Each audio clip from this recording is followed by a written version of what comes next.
Someone said that we have chairs, wheelchairs. Do we need to? Should we bring them all in here, or? I think interested persons will. Sorry? Need a chair? Yeah, I was wondering if we should bring the chairs, some chairs in here, and then so that it's, if we demonstrate things or talk about things, it's easier when. Is it open or closed? That one's closed.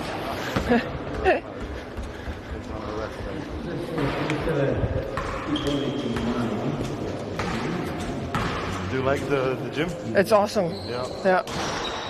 We actually loved it. I wanted this for the European Championship, but it's too hard.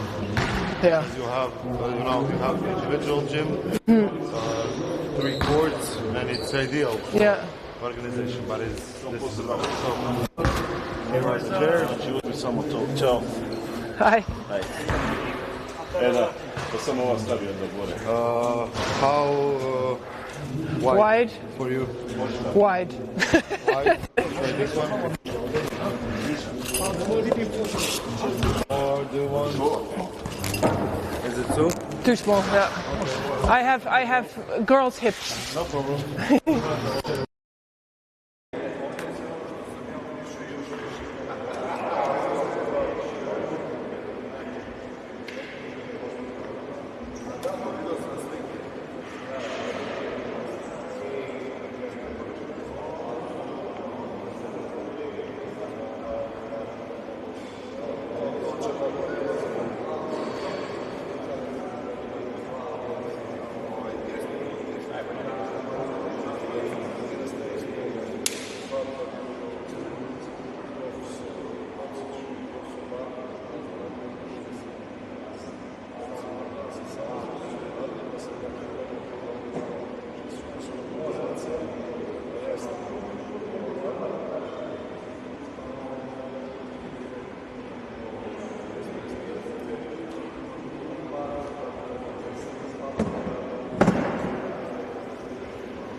Okay, okay, okay. I do first and then I get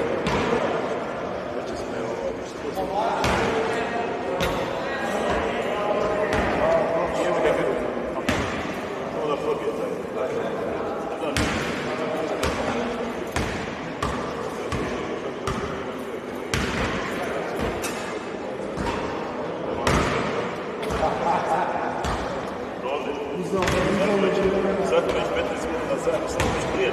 Što treba biti ovo? Meni čača.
Očigledno ono šuto sve.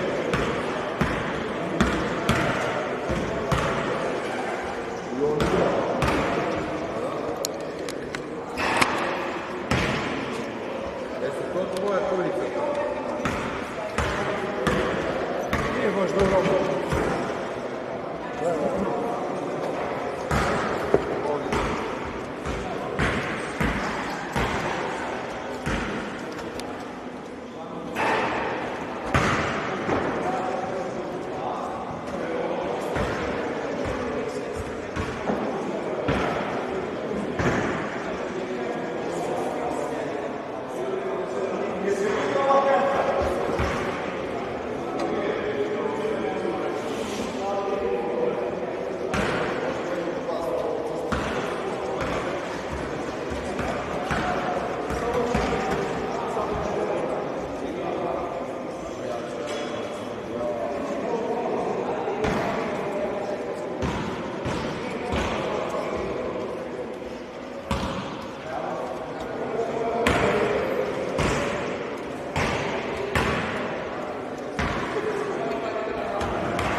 Kad krećemo?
Evo, ja ću se ispred saveza samo kratko zahvaliti što ste uspjeli odazvati na današnje radionice.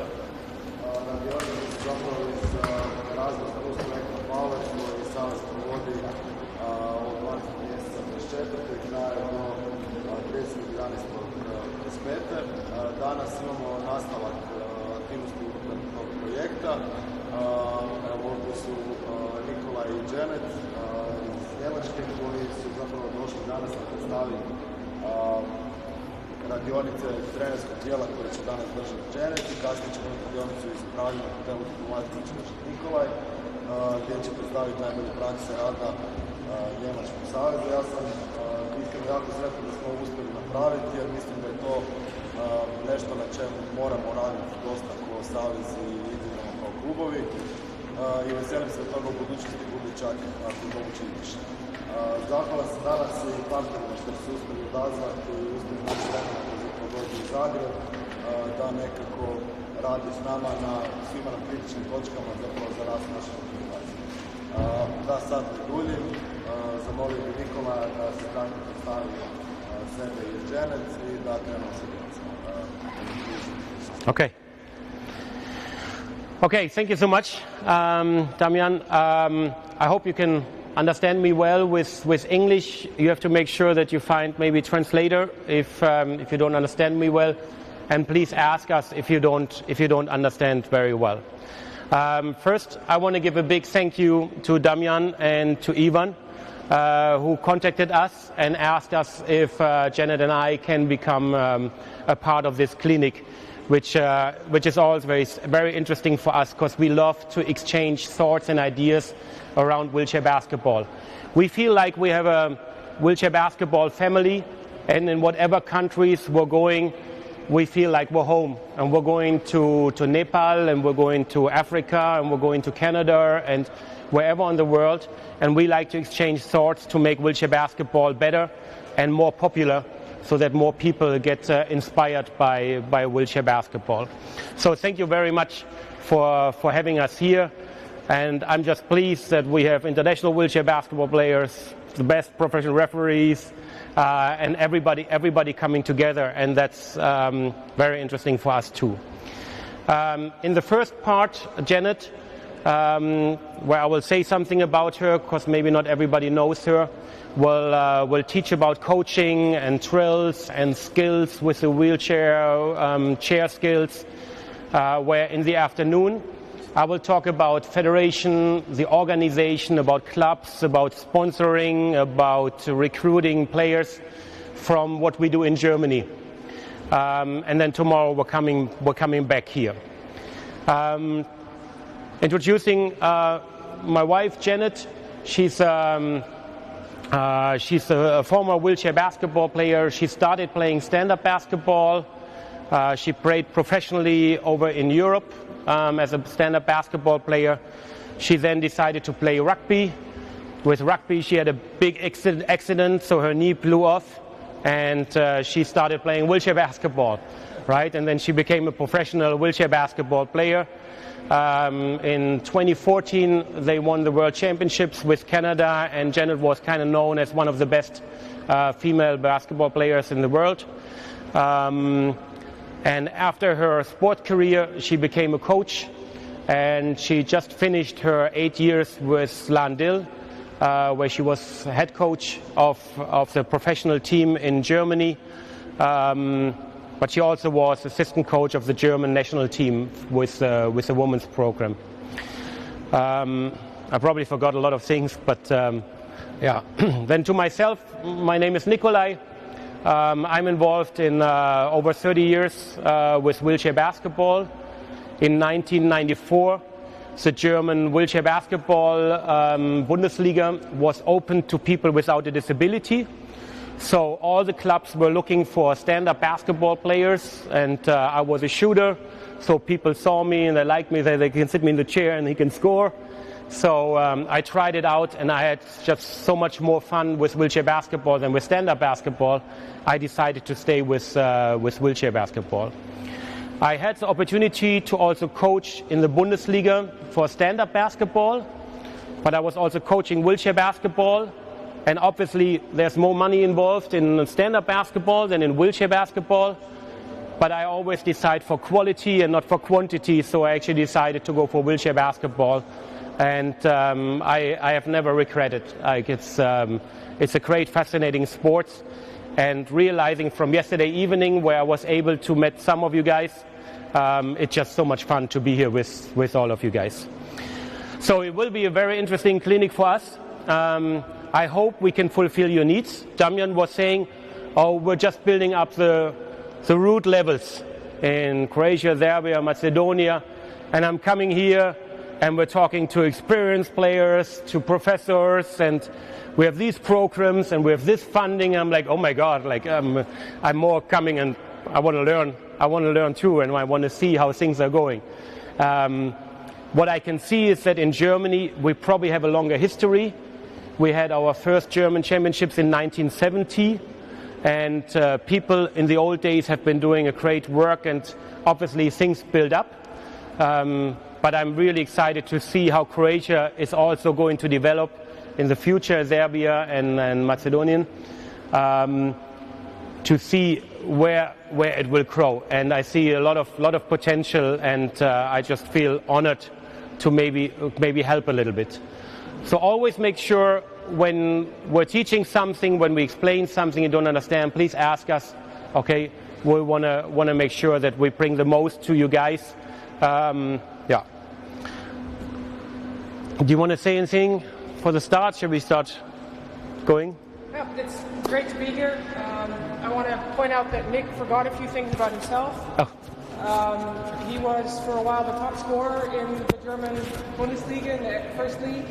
And he was a long-time coach of Landil, multiple Champions Leagues, multiple German championships, Pokal, and he was the German national team coach for 13 years. So, and throughout that time, he was also involved in the organization of wheelchair basketball in Germany. So he has a huge amount of experience that he forgot to mention. No, you got to go from the bottom. Yeah.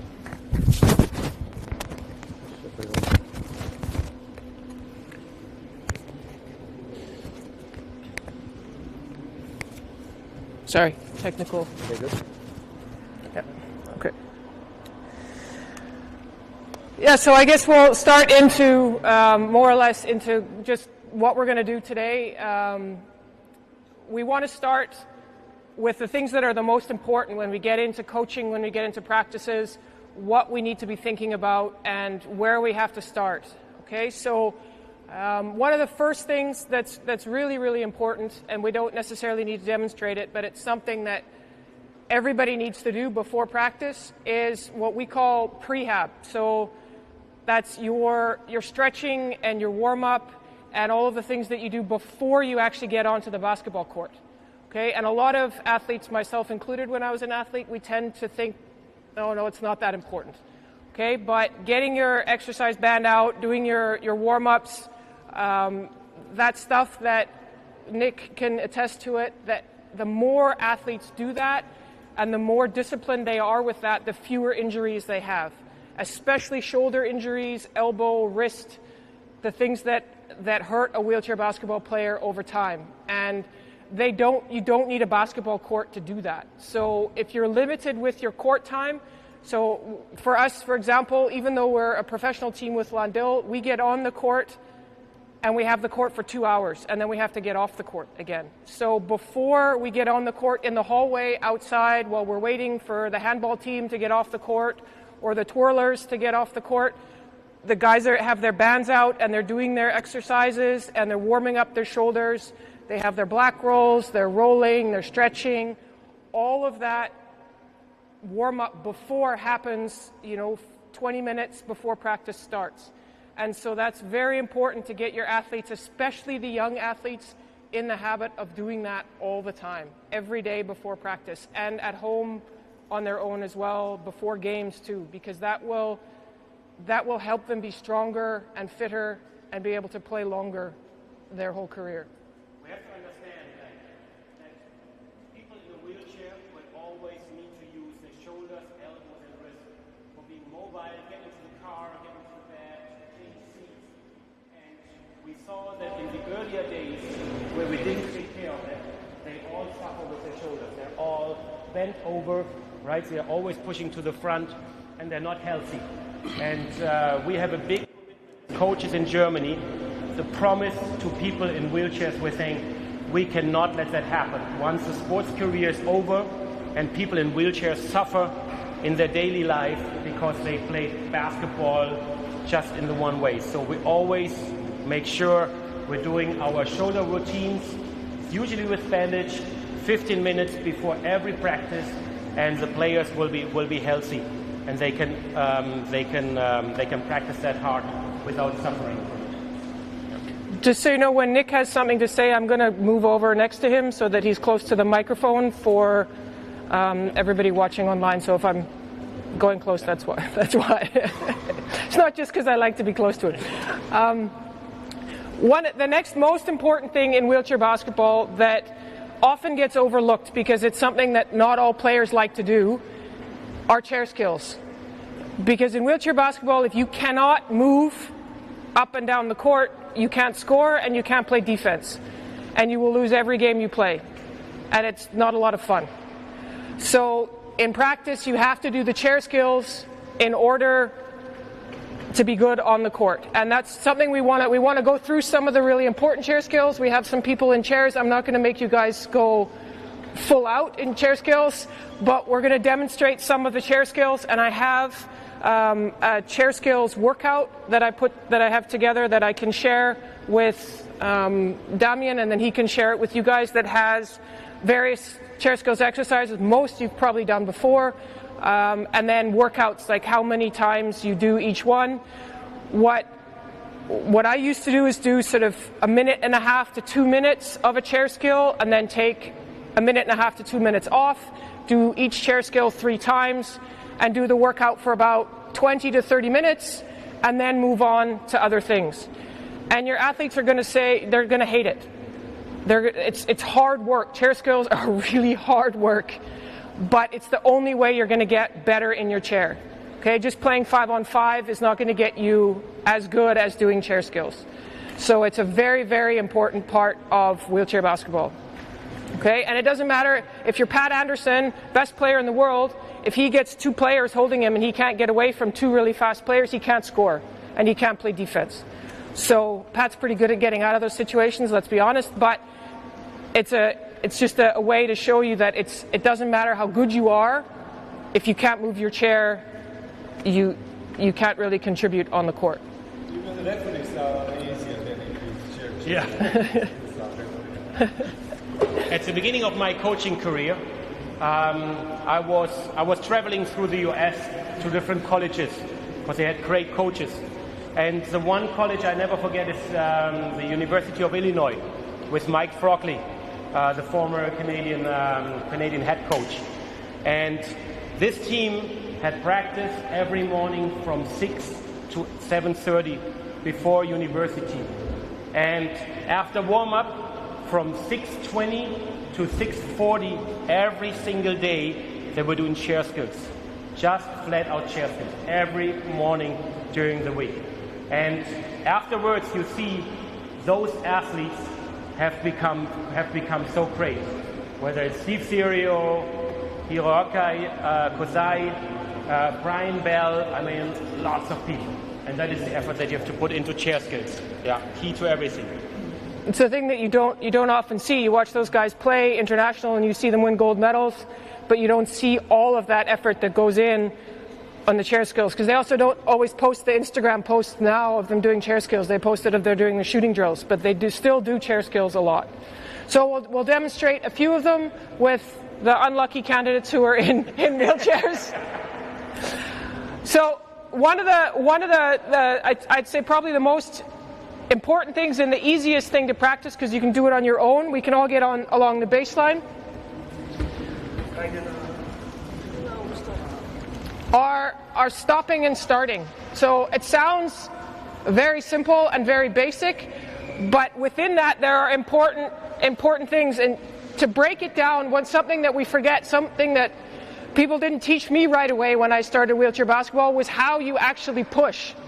So where you start your push, you don't want to start your push way back here, because then all of this is not only very hard on your shoulders, but it's very, very slow. So your push should start sort of a little bit past 12 o'clock, so a little bit on the front, and then you don't want to push all the way down to the floor, because you can also, when you can get that low, you get your fingers caught in here, which is very unpleasant. But you finish your push here, and you finish with you explode out of it, and then instead of coming back with the wheel, you come back straight this way, the shortest way you can. So it's what you would call a D push. So you go down and like the letter D for you guys would be that way, down and then straight back. And then you extend with your wrists, and you watch the top players and you see them flick at the end and then bring their hands back up, and then it's just, and you don't have to sit all the way back up each time. It all depends on classification, obviously, and as a 4-5 I have all of my trunk, which makes it easy for me to demonstrate. Low pointers, so 1-pointers, they're going to sit more upright and they might move their upper body a little bit. Midpoint players have their trunk motion. 4.5 have everything, so they use their legs in the whole process. But you don't want to get a huge amount of movement, because then that actually affects your speed. Okay, so you have a little bit of a push here, and then you sit back up, and then you hit again and sit back up. You notice I don't come all the way back up, and I definitely don't lean back. You can see some players when they do that, and then their chair starts to bounce and they lose control. So you want to maintain your control and your balance in your chair at all times when you're pushing. Okay, so 2 push stops, they're different. It's to work on being explosive. So you take your first 2 pushes, you're nice and quick, very short at the beginning, and then stop hard. And depending on your classification, obviously, it depends on how you balance. If you can use your whole body, if you can pull back a little bit. But then the idea here is that your first 2 pushes are as quick and as hard as possible, so that you're working on that being very explosive.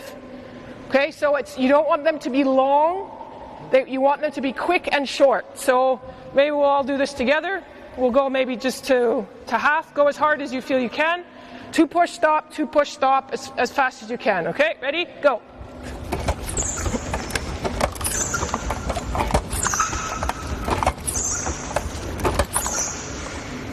And the important thing is to stop. Okay, you see lots of players doing this, and they go 2 push and coast. That doesn't help, okay? Because the hardest work is starting again from when you're completely stopped. So you're going to find you're going to have to yell at your players and call them out and say, you, stop, full stop, stop, full stop, okay? Sorry, yeah. The fastest players are not only the fastest players because they can push the fastest, but because they can stop also the fastest. And it's a high skill to stop the fastest. Because what you want to have when you're stopping, you want to have all of your weight on top of the big wheels. Right? When you lean too much forward, there's pressure on the front wheels, but the front wheels don't stop. It's only the big wheels who will stop you. So put the pressure on the big wheels to stop. Right? Can we also talk about hand positioning? I did that already. Okay. Sorry. Okay.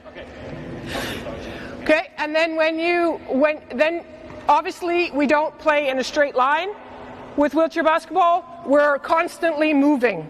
Okay, so you can you start with maybe in a straight line, and then you work to what we sometimes call Christmas trees, where you do a zigzag. So you go 2 pushes this way, stop, pivot, 2 pushes this way, stop, pivot.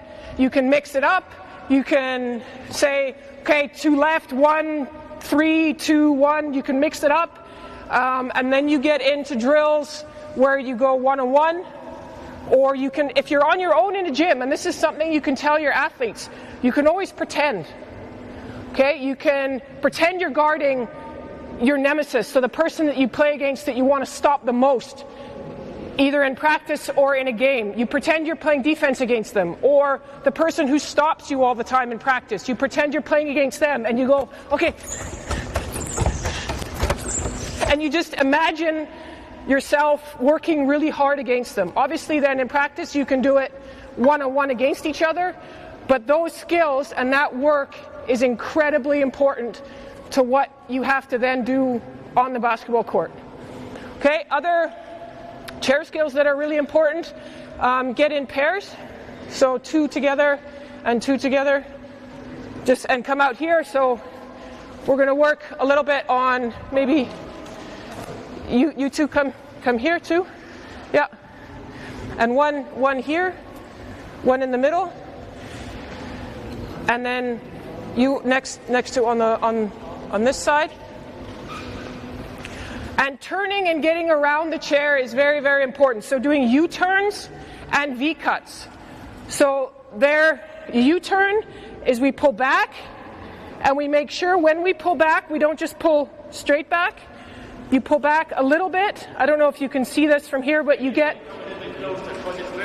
stand up and come and stand here and see. Because here it's really key to see where the wheelchair goes. And for those online, it's tough, but I'll try to. Maybe we leave a little bit of a gap for the camera, so you can also come behind here. So you pull back a little bit and get a little bit of your wheel here in front. So I have the back of my wheel in front of her wheel. Because if I just pull straight back, all she does is push with me, and then I can't make a turn. But if I pull back and get this part of my wheel into her, and then I pull back this way, and then spin out, same thing, where this wheel sometimes will make contact with that part of the chair, and then I can push all the way through and come in next to her again. And you just go back and forth. So if you turn around, yeah, and then if you try a U-turn, you come back a little bit here, yeah, and now spin this way, yeah, and go around to your forwards there, and then stop, and then come back the other way, yeah, yeah. And make sure that when you do that spin, that you don't come here and then spin like this, because now you've given her that position again. You want to make sure that you spin this way and then drive in. And as you do this, you go back and forth, and you can say, this guy goes for, you can start with 30 seconds and build to 45, a minute, and he goes back and forth. And then when you start to make it really hard, she gets to try to stop him. So just back up for a sec, and you push into me. You foul me as much as you can. Yeah, you foul. Okay, then foul him. Yeah, stay within your little space, but push into his chair, bump his chair. And that makes it really hard on the arms with that contact. Because if you do it wrong, just one sec. If I pull back this way, and I pull back too far, she pushes into my wheel, and I can't spin. Okay, so then I have to really, that's a hard push. Yeah, but if I come here and spin there, she can't do that. So you learn the technique as I come here, there, and then if I spin this way, she can just come and get me again. But if I pull back here and then get that wheel and then push around, then I'm through. And you're always in contact in games. So this is a great drill to practice moving and spinning and getting chair position in contact when you start adding that contact and that fight between the two chairs. That's okay. So that's a U-turn, and then a V-cut is you pull back and then you just go this way. Okay, so you're pushing forward, but you also you want to pull back on an angle and then quickly use your hand speed to make that turn very, very quick. Okay? What I realized here on the other side is that it was Marco, is it? No, it's Milan. He was having his hands all the way long. But if you hold your hands long, you know exactly which way he's going, right? Because if you have your hands here, you can only go backwards. And good defenders just read the hands, right? They're looking on the hand. Where's the hand position? Because the hand position shows you where he's going. If I have my hands here, I can only go forward, right? So you want to make sure that you always start in a neutral position. You can make a fake with your hands, but don't show the defender where you're going, right? So you start here, and then you go and back, right? So quick hands is something that is really important. Yeah, and then to work on that, we have there are all kinds of chair skills, and you can make up your own. You can ask other coaches, other players. You can find resources. So what I'm showing you today are just some of the basics, but you can obviously adapt them. One thing that's really important when you're doing chair skills is that you encourage your athletes, or you force your athletes, if you can, to talk while they're doing chair skills. Because in a game, we have to talk while we're playing. And we don't just do our chair skills with our play defense with our mouths closed. And if suddenly in a game you have to talk and push, you get tired very, very quickly. But if you've practiced it, it's a lot easier. So we used to make players sing. As long as they're talking, it doesn't matter. So this guy who's doing chair skills, who's doing the U-turns, he has to be saying things. I'm going left, I'm going right, I went and played tennis yesterday, or I was out with friends last night, or you can sing a song. It doesn't matter. You can have a conversation with this guy as long as you're talking. Okay? For hand speed, which is also really, really important, there are a couple of different chair skills you can do. The first one, sort of to start with, is as many pushes as you can between the baseline and the free throw line. So you want to work on that. You like really quick pushes. So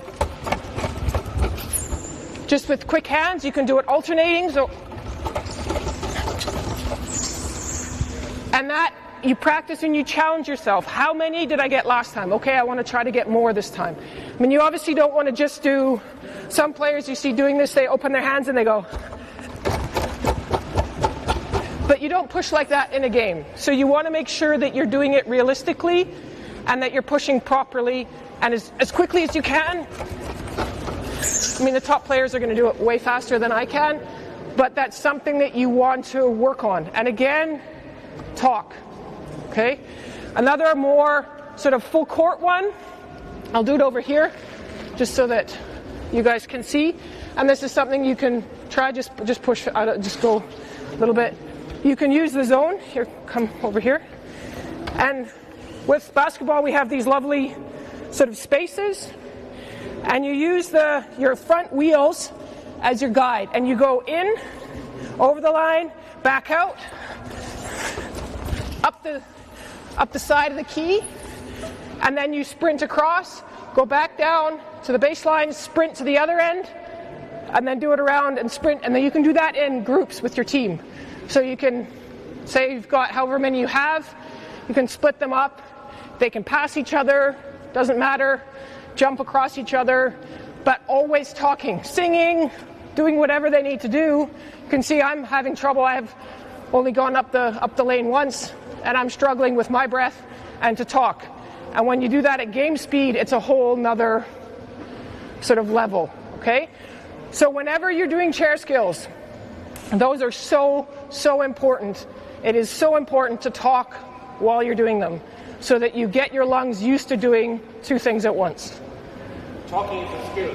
Like dribbling, like passing, you have to work it to become really good with it. And when you play 5-on-5, the US team is always talking. They're always loud on the court. They are dominating just by the tone on the court. And every team who plays them, they're kind of like scared because you always think they're prepared for everything because they're always talking. And some not only what they talk, but if you and you have people in your back, your teammates, and somebody's just talking to you, you get a feeling for if he's facing you or if he's facing away, because you can hear it in the gym. Right? So it's a very important task, and it is challenging when you're really outpowered, still be able to talk, and that's what happens in the 35th minute, right? 35 minutes to the 40 at the end of the game. Now people start getting tired and they're getting quieter, and now you're going to have to get loud. You can, I mean, just as an extension of that, you know where your teammates are, and it's a good feeling to know somebody has your back. And if they're talking, you know where they are. So if I'm over here guarding on the low block here, and Nick is my teammate, and he's talking, I know he's there. But if he doesn't say anything, I'm sitting here and I'm going, okay, where is everybody? Where is everybody? And I'm looking around, and then this guy goes right past me to the basket. Yeah, I got your back. Just keep looking this way. Even if he's saying, I've got number 5 or I have the middle, I know where he is.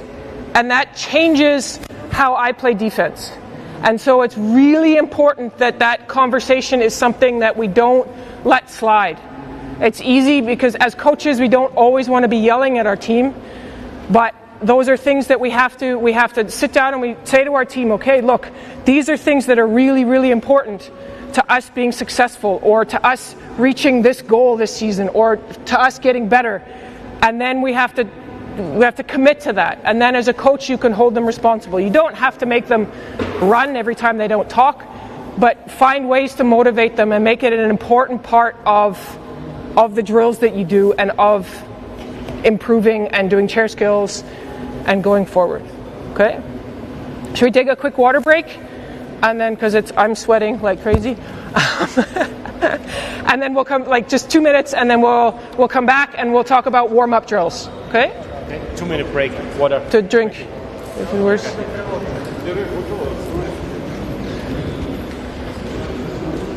More for me, I think, than anybody else. Something different here first, and then Damian is bringing the other water. They have something to drink. I think they can all get something if they want it.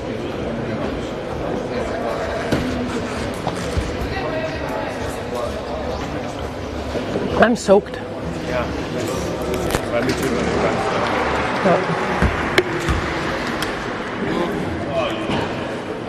I'm gonna have to eat the park.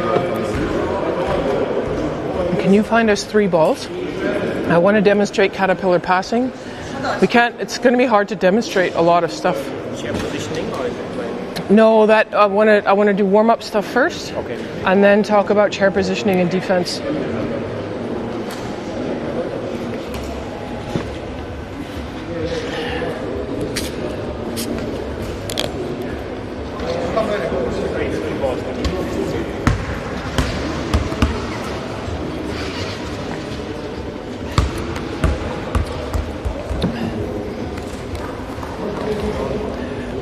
We haven't been introduced. I'm Janet, just sorry. Nina. Sorry? Nina. Nina? Yeah. Okay, nice to meet you. And you play here in Croatia? Yes, in Croatia. Okay. This Okay. is my coach. Oh, okay.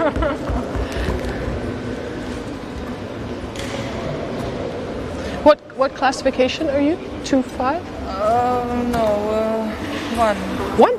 Okay. 5 higher. Okay. Yeah. Yeah. You sit very well in your chair, so I was thinking maybe you were a bit higher classes. My Strength? yeah. Yeah.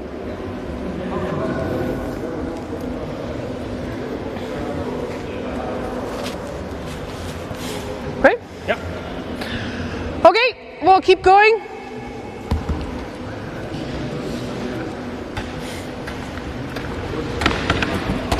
So we're not going to go through every chair skill that you can do. We'll kind of leave it there, but just say that chair skills are incredibly important. And it is, like Nick said, worth investing a good amount of time in chair skills with your team. To start with, I don't think you have to go quite as far as saying that we're going to go every day 20 minutes because your players might not come to practice anymore. But once a week, 20 minutes of chair skills to start with, and then you can incorporate chair skills into drills that you do. And we'll talk about that a little bit as we go. And as we demonstrate drills, you'll see that a lot of them are chair skills based, especially defensive drills. If your chair skills aren't good, then it's very hard to do the drills properly. And then all of those chair skills that you build, you can practice in the drills that you do throughout practice. And then that becomes a bit more interesting for your team that way. Okay?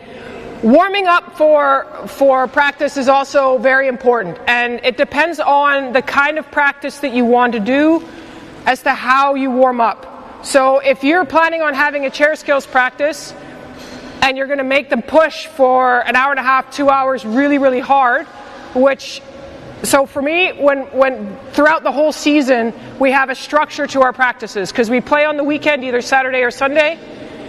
Tuesday is our fitness day, is our hardcore hard training if we play on Saturday. If we play on a Sunday, then it's Wednesday.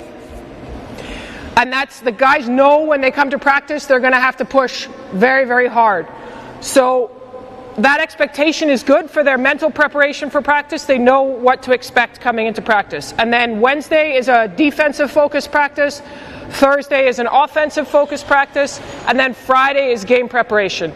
And that structure helps them get ready for practice each week and each day. So Tuesday, they know they don't necessarily have to have their brain 100% turned on, which is often hard after a weekend or especially after time off, but they know they're going to have to push. So that expectation is good. And then as warm-up, I want to make sure that we start slowly, but then that they're very well warmed up, like their whole body is warmed up before we start pushing and doing chair skills and doing fitness things, because otherwise they get injured. I mean, some of the young guys can jump into their chairs, the 19-year-old kids are like, woo, ready to go, no problems. But then you get the 35, 40, 45-year-olds in practice. We need a little bit longer to get warm, okay? So it's important to recognize that and to also ask players and to say, you know, are you warm enough? If you see players aren't pushing as hard, you can ask them, hey, do you need more time to warm up? On a day like today, maybe not so much because it's already warm in the gym. But in winter when it's cold, then you have to take that into consideration as well. Okay, so those are all things that you want to think about when your athletes are getting warm before practice. And you want to start slowly with drills that get them moving slowly and then work into the more intensive warm-up drills. So we're going to go through just a couple of little things that work on some basic skills. One of the ones that I find is quite fun, especially when you're getting to know players and you want to see where their skill levels are at, is what we call caterpillar passing. So we have 2 lines. We'll do this with 5 of us and 3 balls to start with. We'll see if we can do it right away with 3 balls. Maybe we'll start with 2. So let's get 3 of you over there, facing me on the side of the key, on the zone here, next to one another, yeah. And then you can come over here with me on this side. Okay, and Nina will start with 2 balls. So Nick, you can maybe help just with the second ball. And you can build up. You can start with just a couple of balls and then work up to 4 balls for 5 people. Or if you have, a team of 10, then you can work up to as many balls as you can kind of handle. But what happens is Nina passes to me, she passes one, and this is where communication comes in. If we have 2 balls, Nina's going to say to me, Janet, 1. And I'm going to pass it, I'm going to say, what's your, sorry? Milan. I got to remember, I should know that. Milan 1, and then Nick's going to give Nina the second ball. Nina's going to say, Janet 2. You're going to pass here. And I'm going to say Milan 2. Just say, you say 1, and then 2. So he knows that he's got the first ball, and then the second ball. And after I pass the second ball, and this is where you can incorporate some of those chair skills. I can say to them, okay, you're going to do U-turns. And then I pull out, and I have to do a U-turn, and Nina, you're doing the same after the second. And then I come into this position. I'm ready for the ball here. And I say, Nina, 1. And then Nina has to wait a little bit. And this is where we have to communicate. So Nina has to recognize that there's no one there to pass to. She has to hold the ball. And I have to recognize that Nina can't catch the second one, because if I pass to her when she has that ball already, she might get it in the face or it's going to go over her head. It's tough with names, so we can just do our best. But and that's also, it's important for Nina also to say, she can say, Janet, wait. And then I know that I can't pass the ball to Nina. And then once Nina makes that pass, she passes here. She says, you can also say ball 1 if you don't know names. And then I make that pass, and we keep going all the way down to the other end. Okay?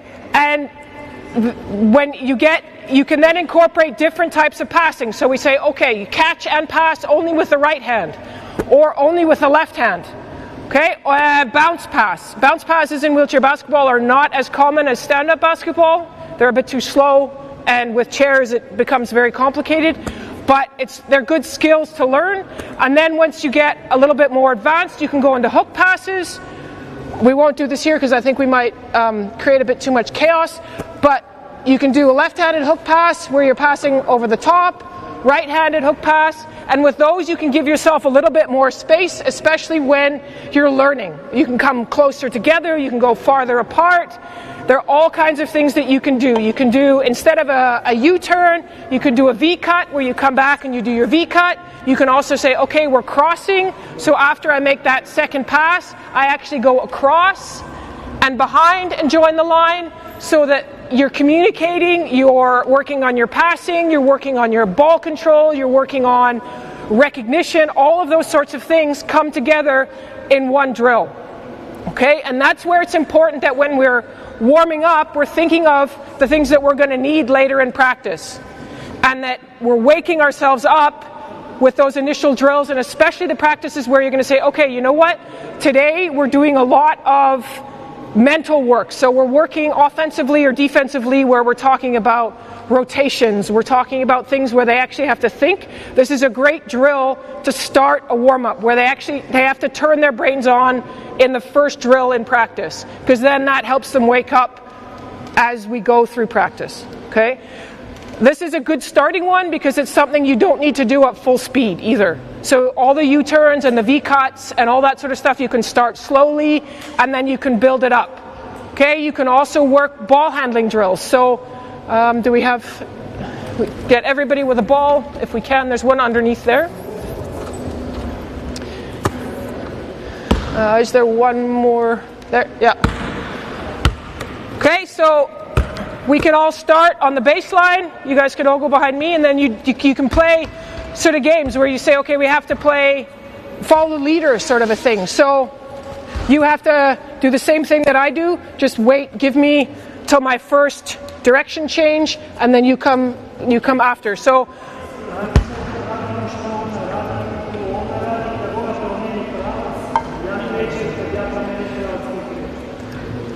for example, you dribble up to the free throw line, left hand always, bounce stop, switch direction, switch hands, you go the other way, and then maybe over here we do behind the back, and go always when you're going to the left, you use your left hand, and when you're going to the right, use your right hand. And that's also same with stand-up basketball. You guys, anyone who's been involved in stand-up basketball, you know how important it is to train both hands. And sometimes we forget that in wheelchair basketball. But the left hand is just as important as the right, or the right is just as important as the left if you're left-handed. And this dribbling, you just do zigzags with simple ball changes. So you can go crossovers, where you come up and you do a crossover, behind the back without dribbling, bounce, stop, spin. Okay, so just for fun, we're going to do this where we're going to start everyone there behind Milan. Okay, you're going to come here and do a crossover, go to the half-court line and do behind the back. If you're not comfortable doing that with the dribble, just go like this. Okay, and then at the free throw line down there, we'll do a bounce spin and a bounce spin. For those of you who maybe aren't sure what that is, you come, you bounce the ball and stop, and then you spin your chair and go the other direction. Okay? Yeah.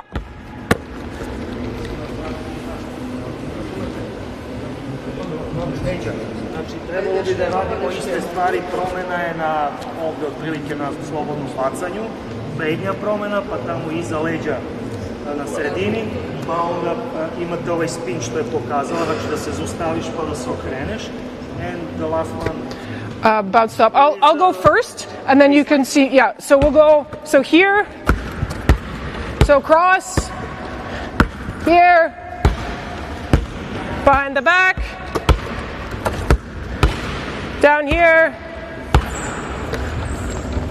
And then just off to the baseline. Okay. And they're all like you go ahead, and I'll talk while you guys are going. So. Yeah, just baseline to baseline, just so that we can, yeah, go ahead. Yeah. And now, yeah, you can go. As soon as he gets to the first one, the next one goes.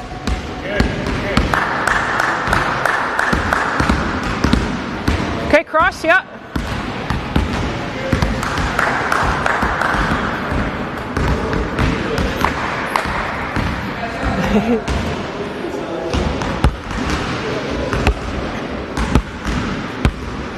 And yeah, just come over to the microphone though, right?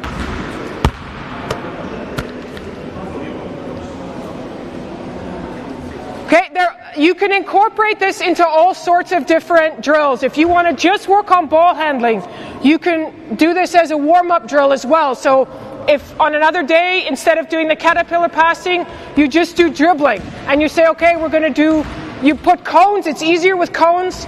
My athletes actually, to thank me for the years of coaching, they gave me a picture this year, a frame with pictures in it, and they stole one of my cones, and they cut it up, and they put it in the picture, because I used so many cones in practice, and I don't know that they really liked it so much, so they thought it was kind of funny to put a cone in there as well. But it's a way for you to organize, and I'm a little bit, I like to be very organized, and I do things with colors, so I would have certain colors, you go in certain directions to help your athletes know where they have to go next. If they're crossing, you put a red cone there, and a red cone there, and a red cone there, they know they have to go from red to red to red, and then they come the other direction, a blue cone, a blue cone, a blue cone, they know they have to go from blue to blue to blue, just to help them with the rotations a little bit at the start. And then you can say, okay, we're going to work a little bit warming up. We want to do layups as well. So, okay, everybody has a ball. They do cross dribbles here, and then they go in for a layup. So that it's not just one thing. You can adapt more things. Then you can add passes into it, all kinds of different things. And that's how you start with basics, and then you build on them to incorporate different skills in warm-up or then in drills that you want to do in practice. Nick, you wanted to? Yeah. Maybe if I can do the group again. I want to ask you, if we're doing crossover, what is important? If we're talking about crossover from one side to the other, what is important? What do we have to focus on? What do we have to teach when we do crossover? We have to protect the ball, right? That's what you're saying. But there are lots of hands here, right? Who want to steal the ball. So how do you want to do it? How do you do the crossover? Do this? Huh? Right. How about traveling, right? How about traveling over the left to the other side? So you want to have it close to the body, moving as close to the body. You don't want to have it too high, right? So it's really close on the other side. And that is something when it comes to one-on-one. We talked yesterday about it, how hard it is to beat someone in a one-on-one. It's so important to have a good, quick crossover. It can be in front of the wheel, right? It has to be really quick, and it cannot be high. And the hand is pretty much, if you're doing it well, the hand is always over the ball. And if not, you don't turn it and carry it over because it will be pushed away. I was just going to point that out. As Nick does it, like if you watch his hand, he doesn't put the ball in front this way. He actually protects the ball with his hand this way. So his hand is on the between the ball and the defender. So yeah, and because if someone tries to reach for that ball and knock it away, there's a good chance they're going to hit your hand, and the ref will likely call that. If you put the ball here, you're basically serving up the ball on a plate for dinner. Like, here you go if you want the ball. But if you tuck it in, and if you can't, some athletes can palm the ball. They got big enough, they got dinner plate size hands. They can just grab the ball in one hand and it's easy. Others have to then put it maybe against their forearm, and they hold the ball against their forearm. You see how Nick's doing that right now, and you can use that a little bit. It takes a little bit more to get used to then bringing the ball out of that without losing control of it, but it is something to consider with athletes that have slightly smaller hands. Girls have the advantage there, you're using a big ball, but when we play with mixed women and men, then often the women are playing with a big ball, not a small ball, and that makes a difference, especially women, generally speaking, not me maybe, but have smaller hands, so it's harder for them to do that ball control. So you can look at ways that they can adapt that, use their forearms, or that they can still control the ball with one hand. It's really important to learn that and to be able to do that too off the dribble. There are all kinds of ball handling skills that we probably won't get to, and it doesn't mean they're not important, but passing, being able to dribble, bounce, have the ball in your hand and make a pass out of that, not always having to put two hands on the ball. Okay, and those are things that are very important to develop, and you can use different drills in practice to work on those. Or if you have just two people in practice or one person against the wall, you can work on those things. Bounce, catch, pass, bounce, catch, pass, catch, bounce, and work on those things one-on-one. Or you go up to a wall, you teach your athlete before the game to go up and dribble a ball against the wall, pass back and forth to themselves. Those are all things they can do in their own time at home to improve those little skills. Okay, in front of the TV, the ball between just doing this with the ball. Okay, moving it around. If they can dribble at home, they can sit there in a chair, or if they don't have a ball chair at home, or a wheelchair. If they're not in a wheelchair all the time, just take a kitchen chair and sit it in front of the TV and do your dribbling in front of the TV. There are all sorts of things that you can do, and that you can show your athletes what they can do outside of the court, because it's not always possible for us to get on court and practice everything right here in the perfect environment. It is one of the biggest differences to stand-up basketball. Stand-up basketball, you like to protect the ball with two hands, but wheelchair basketball is different, right? So if you come and you put pressure on myself, right? If she pressures me, I have to have it in one hand, right? She comes. If I hold it in two hands, I'm already in trouble, right? So I have to go one hand, and I go back, and I'm spin. I have to go left hand. I have to be very strong with my left hand, right? And so we counted, thank you. We counted how many passes playing the game with one hand compared to two-hand passes. And compared to stand-up basketball, it's more than 50% in which a basketball passing with one hand, right? Janet mentioned the hook pass. It's so important, the hook pass, because you have somebody standing here with the hands high up, and you have to lob it over it. So much more passing with one hand, and therefore it's really important that we're both-handed, left hand and right hand. If you teach young kids, start from the beginning, right hand layups, left hand layups, everything with right and left hand. It is really key.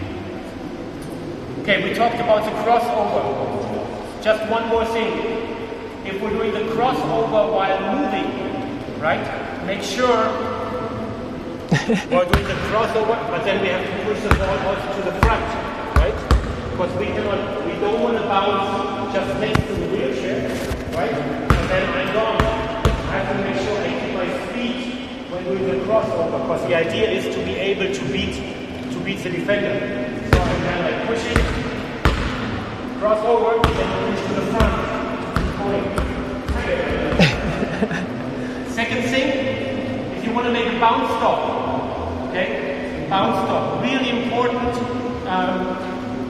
You don't want to go, you don't want to dribble high, and then you stop, and then you get the ball. You want to bounce only that high, probably like a knee, where you have enough time to stop, and then get the ball. Or dribble the ball again. So you don't, but really, really low. And again, as we said before, the fastest players are not the players that can push the fastest, stop the fastest. And bounce stop is one of the keys to be able to be really fast in basketball, because the defense is always accelerating, stopping, being agile. These are the players that are really fast. We have guys who can fly down the court on the sideline, they're super fast, but they're not efficient on defense because it's always push, stop, moving angles. Yeah. I had something, and now I can't remember what I was going to say. Just give me a second.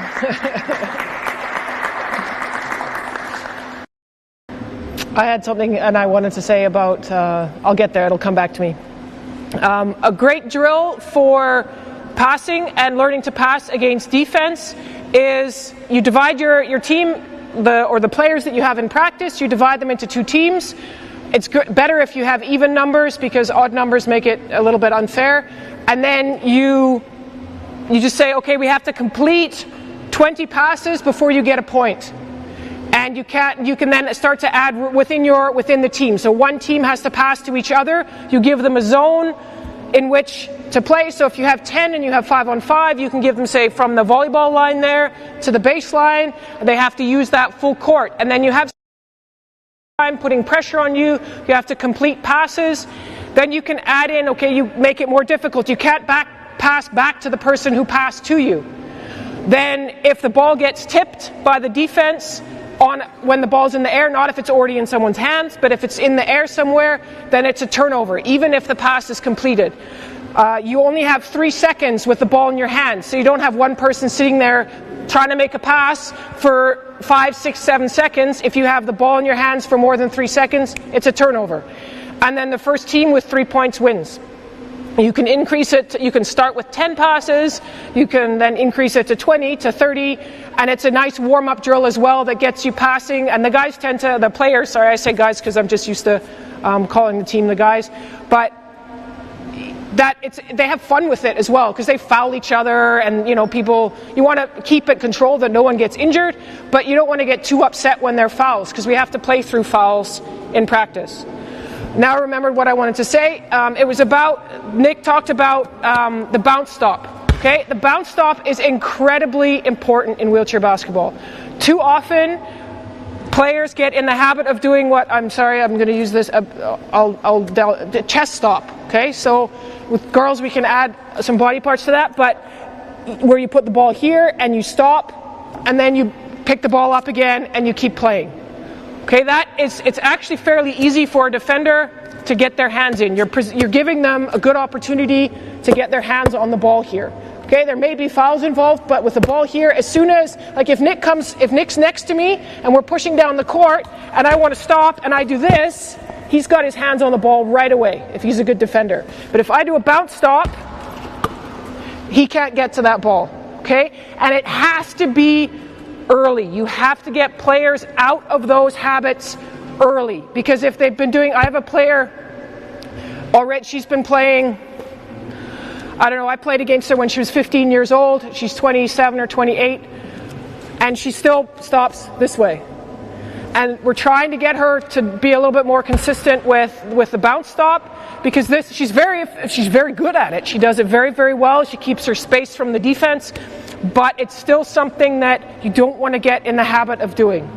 Okay, even low point players, finding ways to balance yourself and do a bounce stop and control the ball. Okay, it's very important to learn those things early, because once you guys, we all know this from just life in general. Once you get into a bad habit, it's so much harder to get out of it than it is to just learn it the right way the first time. Okay? I want to add something with the pivot stop. Like it's, let's say I'm attacking this basket here, and I'm attacking, and I want to do the spin stop, the spin move.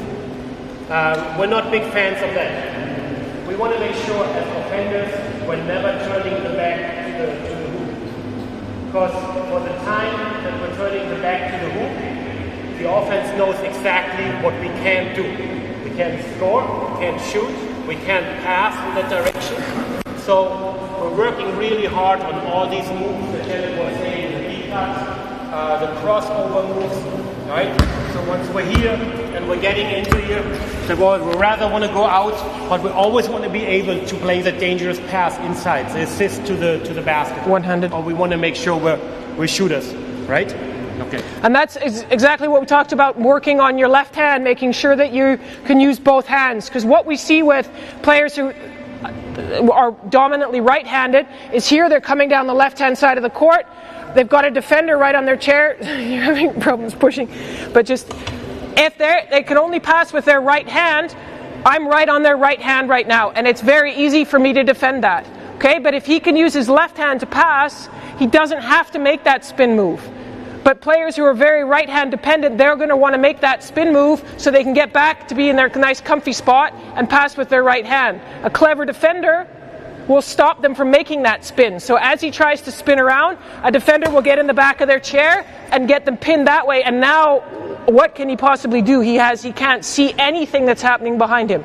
So if you're working on both hands, you automatically make yourself more dangerous as a passer, and then once you get inside, as a shooter as well. And an example of that, like this year we had an assistant coach who did skills training with our players. And once or twice a week he did have most of our players in the gym, and he really focused on left-hand layups, left-hand passing, left-hand post-up shots, and it was amazing to see. So a player like Quinten Zantinger, he plays for the Dutch national team. He's been playing for an incredibly long time, and this year he really developed his left hand, and you see it was awesome to see how the team would just get so excited. He would go in and he would take a left-handed layup, and the whole team on the bench, he'd hit it, and everyone would just go left, and he'd wheel back down the court and he'd show it left hand, and they all had so much fun with it because they'd worked so hard all season long on their left hand. And then at the Junior World Championships, Julian Lammerling gets inside, somebody turns his chair, he can't shoot with his right hand, boom, left hand, scores with his left hand inside the paint. And just that, you see how it working on those things individually and then being able to show the improvement, it can really also bring a team together and give them something to motivate them, and where they have fun and they enjoy it. So it's those little things. If you give them goals and you give them sort of interest in those and motivation for those things that maybe they don't necessarily want to do all the time on their own, it can really help to increase that level, and it's all part of us as coaches. That's our goal, right? Is to keep our teams motivated.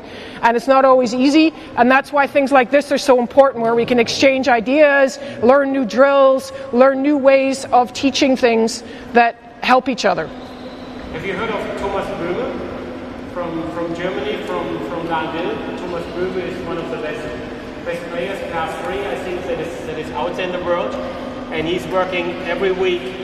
On Tuesday, he's working his left-hand passes from the gym in individual practices. And working on the left hand helped him so much that he's actually able to shoot three-pointers with the left hand. Like in practice, he shoots like 30-35% with the left hand.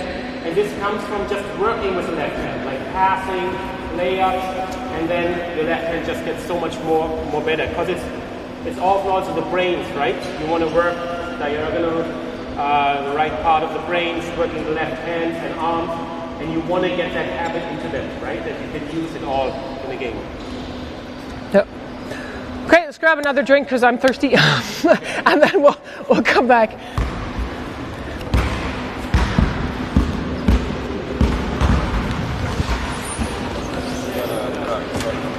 I hope they can hear us with when you're Yeah, I asked Damian, because I also don't know if everybody understands English so well, but it seems like we're much engaging them. We're getting sometimes a little bit closer, maybe asking questions too. Yeah. But it's also their responsibility. You can only do so much. Yeah.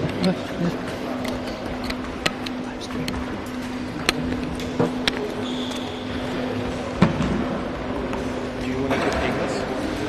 Do you need your papers? I don't think so. Maybe I'll bring them over here and then I can look at them between.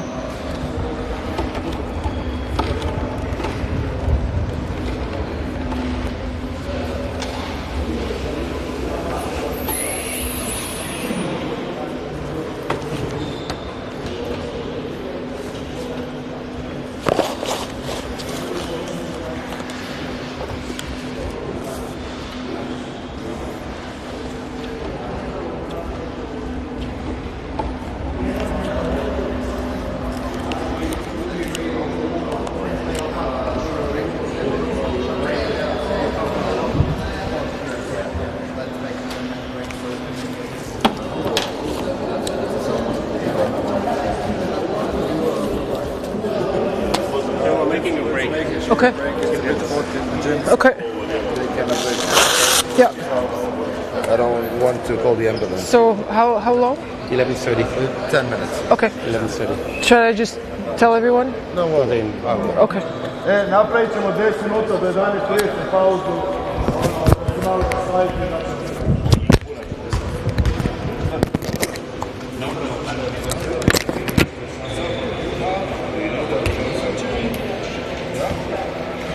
it's not enough for you.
Those are important things when you recognize that it's time, and that helps you come back. When you make that decision at the right time, then you can come back. But when you stay too long, then I don't know.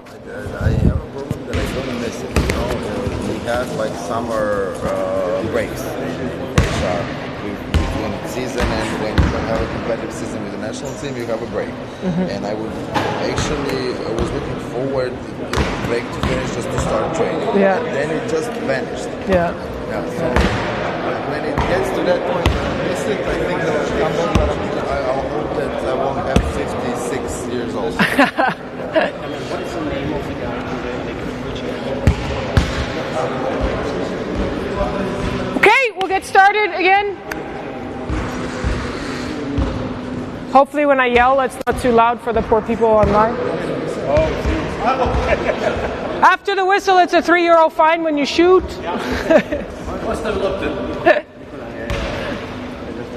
Hey, €3.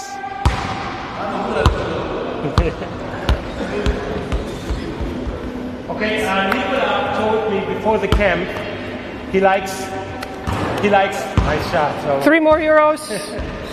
Nicola says like he likes that Germans are so disciplined, have so much discipline.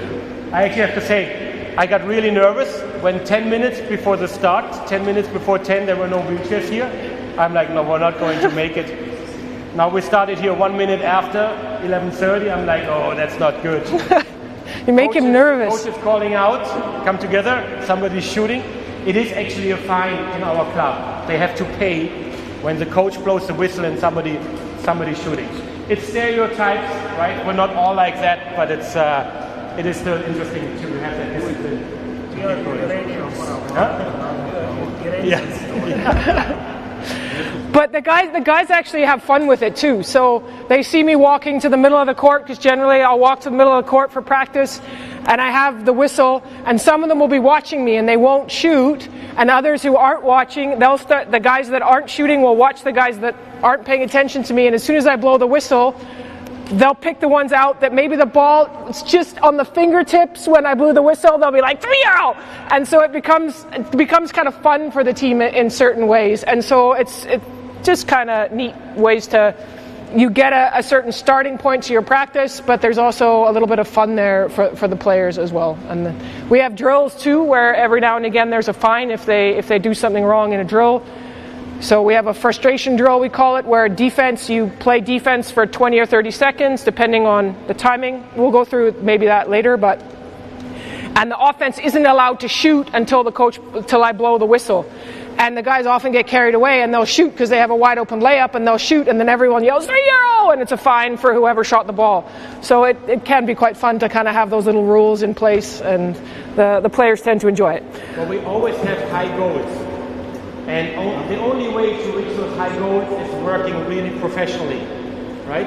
And for us, working professionally needs to have a lot of discipline, okay? It has to be broken down, and only if everybody's working with the right discipline, you can accomplish something as a team. I think it's one of those ground bases that we all need to have. Okay, so we've talked about really important factors in wheelchair basketball. We've talked about chair skills. We've talked a little bit about warming up for practice and the different kinds of practices and how to get yourself ready. Now we want to move into what's important about playing wheelchair basketball. Obviously, the chair skills are going to be a factor throughout everything we do. You can't play good defense if your chair skills aren't good. You can't play good offense if your chair skills aren't good. We sort of touched on that a little bit. But defense is a huge part of wheelchair basketball. A team that struggles offensively can still win games if they play good defense. Saying from, I think, probably every basketball that's ever been played is offense wins games, defense wins championships. And it's especially true in wheelchair basketball because of what you can do with the wheelchair, because of how you can stop somebody going where they want to go. So when I first started playing wheelchair basketball, I came from able-bodied, and I was big and slow as a 4'5". I hadn't done anything in a wheelchair before, and it became very apparent very early that I needed to work on my chair skills. Otherwise, I was not going to get from one end of the court to the other, or I wasn't going to get out of the corner of the court. They could put the lowest point player on me, essentially someone who in the league played as a 0 or a minus something because they were so disabled. They could put them on me and I couldn't go anywhere. And so I had to work individually and with the team on my chair skills to get better. And those are the things that we bring into our defense. Then with defense, not just how we move our chair, but how we position our chair becomes extremely important. Doesn't matter how good we are with our chair, if we keep going past the player we're trying to guard and having to turn around and come back, eventually that player will beat us down the court. Okay? There are some exceptionally fast players, and they're almost too fast for their own good because their chair skills, that chair positioning isn't as good as it needs to be. Okay? We need to develop that then in sort of one-on-one situations, and the only way we can demonstrate that is with our chairs. And Nick, you can probably help me out here a little bit, just pointing out chair positioning. But we can start it with kind of one-on-one, and this is where drills, like I'm sure you guys have done just one-on-one shadow, where you basically play one-on-one against somebody else. Somebody tries to get by you, your coach defines an area on the court, and this is where as a coach you look at classification, you try to match people up against the same classification, so 4s and 4-5s against one another, or if you have two really fast players, you put them together regardless of their classification, and then so that those players are able to work in an environment where they're not just somebody's not just going by them every time, because that doesn't encourage them to learn. It just gets very, very frustrating. Okay, and within that you can then, we call it one-on-one in a corridor to start with, you can vary the width of the corridor. So you can say, okay, we have players who really struggle with their chair movement and we want to work on defense. We make that corridor very narrow so they don't have to move very far and they can just focus on where they have their chair and their chair position. If you're working on offense, how to get by someone, then maybe you make the corridor much wider so they have more opportunity to beat that defensive player. If they're quicker on defense, then you want to challenge them, you make the corridor a little bit wider. And then if they're quicker on offense and you want to challenge them, maybe you make that corridor a little bit narrower. So you have to kind of you think about what you're trying to get out of a drill, and you can't work on both things at the same time. So you can't say, okay, we're going to work on defense and on offense at the same time here. One will naturally get worked on, but the focus of the drill has to be either offense or either defense. So for the rest of the practice today, or most of what we're going to do today, we're going to talk about defense, defensive positioning, the basics of defense, how to then build that into half-court drills that you then use in your games. So we'll work from 1-on-1, 2-on-2, 3-on-3, defensive positioning, communication, into walking through triple switch. Okay, I'll jump a little bit ahead and say the first rotation defensively when you have someone on the other team that can shoot is, generally speaking, a triple switch defense. That's where you jump out and then you rotate back in. There are so many variations of that. Okay, and I think I did a clinic just recently where we came up with about 7 different options out of a jump. Okay, so whether you're jumping with a triple switch from high or you're jumping from low. Are you jumping and recovering, which is you're jumping but you're not triple switching? Are you jumping with fourth man help? Are you fourth man helping and then is the jumper going all the way through? Are you pushing the fourth man? Are you jumping and chasing? Are you jumping and sliding? These are all things, don't worry if they don't mean anything. That's not what I'm trying to communicate. Just to give you, there are a lot of progressions as you get better and better and more advanced with teams that you can build in. But you have to start with the basics. And the basics are, from the very beginning, is your chair position. Okay, so we'll work. Can I just ask, who is aware of the concept of triple switch? Maybe just give me your hand. If you know what triple switch means, the rotation in wheelchair basketball, so we have an idea that we can, when we're teaching it, that we're going a little bit slower. Triple switch? Okay, yeah, so we have a focus on that. Good. Okay, yeah, I think we'll get to that, but we'll talk about... Yeah, the rotation and a pick and roll. So when you have a shooter and one player jumps out, and the offense plays a pick and roll, and the defense help comes from the middle, and the jumper recovers back to the middle. That's a triple switch. That's what we're referring to. Okay, so we'll go to chair position. So Milan will come out here, and we'll talk about it. So if I'm guarding Milan, he wants to get down to that end of the court. Okay, so you're going that way. Now, if I play beside him, I'm not going to be able to stop him very well, okay? Unless I'm much quicker than him, it's very hard for me to stop him going where he wants to go, okay? I need to have my chair in front of him, and as much as possible, I need to be making contact with his chair with my wheel, okay? So the rubber of the wheel is the most important part of my chair to play defense with. Too often we see people trying to play defense like this because they think it comes, I think, from stand-up basketball. We see people playing defense this way. Wheelchair basketball is totally different. You play defense with your back to the offensive player. And it's a big switch if you get players coming who from stand-up basketball and playing wheelchair, or just fans of stand-up basketball. It's a different thing. It's hard to think, okay, I'm guarding this guy with my back as opposed to my front. I think it's also, just generally speaking, a different concept that we have to kind of move past a little bit. We want to face people as people. We want to be able to look in their eyes. Here, I want to focus, as a defender, I want to focus on his hips and the middle of his chair. Here, he can't go anywhere without this part of his body, okay? He can do all the fakes he wants with his shoulders, with his head, with his feet. He's not going anywhere without his hips. Okay, so if I'm going to look at him over my shoulder, that's where my focus is going to be, okay? I want to keep my chair as much as I can in front of him, and if I can, possibly my chair to start with especially, I want kind of between his casters. So if I have chair position here, these are great little targets, these little front wheels, the casters here. I can keep my wheel there. Now if I have this position, the easiest way for him to go is that way.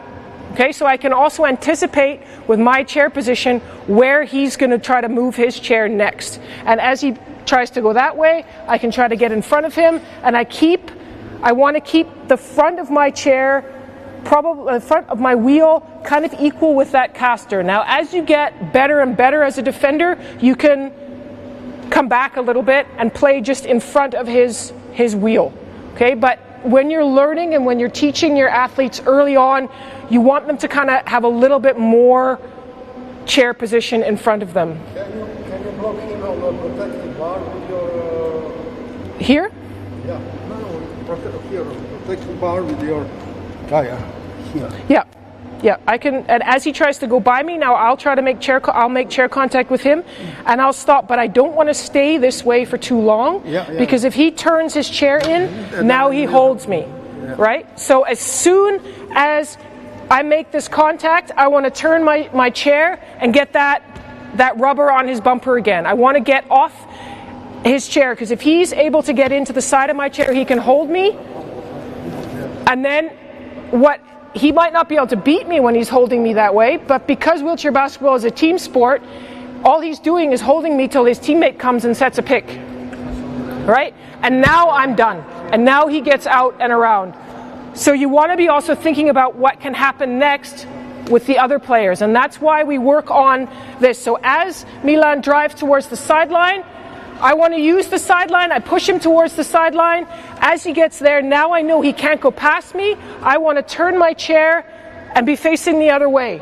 He can't go that way, so it doesn't matter to me that he's facing that way and I'm not. There's no space for him to go around. The referee should call it if he goes out of bounds. Doesn't always happen. But the ref should call that, and now I'm already ready to go the other direction. Okay? I'm just laughing because Udo is back when you're saying the ref should see that.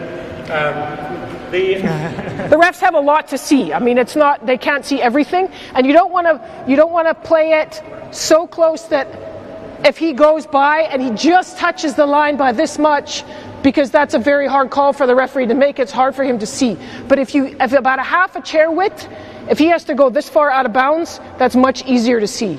Okay, so then you don't play with. You don't risk being just 2 centimeters too far, because the smart, quick players, they'll see that's a gap and they'll hit it and they'll go and then you're done. So you want to use about a half a chair width from the sideline to where your back wheels are. And that turn, as you get to the sideline, is extremely important. So as we come together, I anticipate, and before he can turn into my chair and jam me up, I'm turning and getting my position here. So if he runs into me, he runs into me from behind. And then if he does that, he's even hurt himself even more, because he has to then get out and around and go like that. So you want to work, and that's why we do this in a corridor, so that you learn as an athlete to use the sidelines and to anticipate when you need to turn.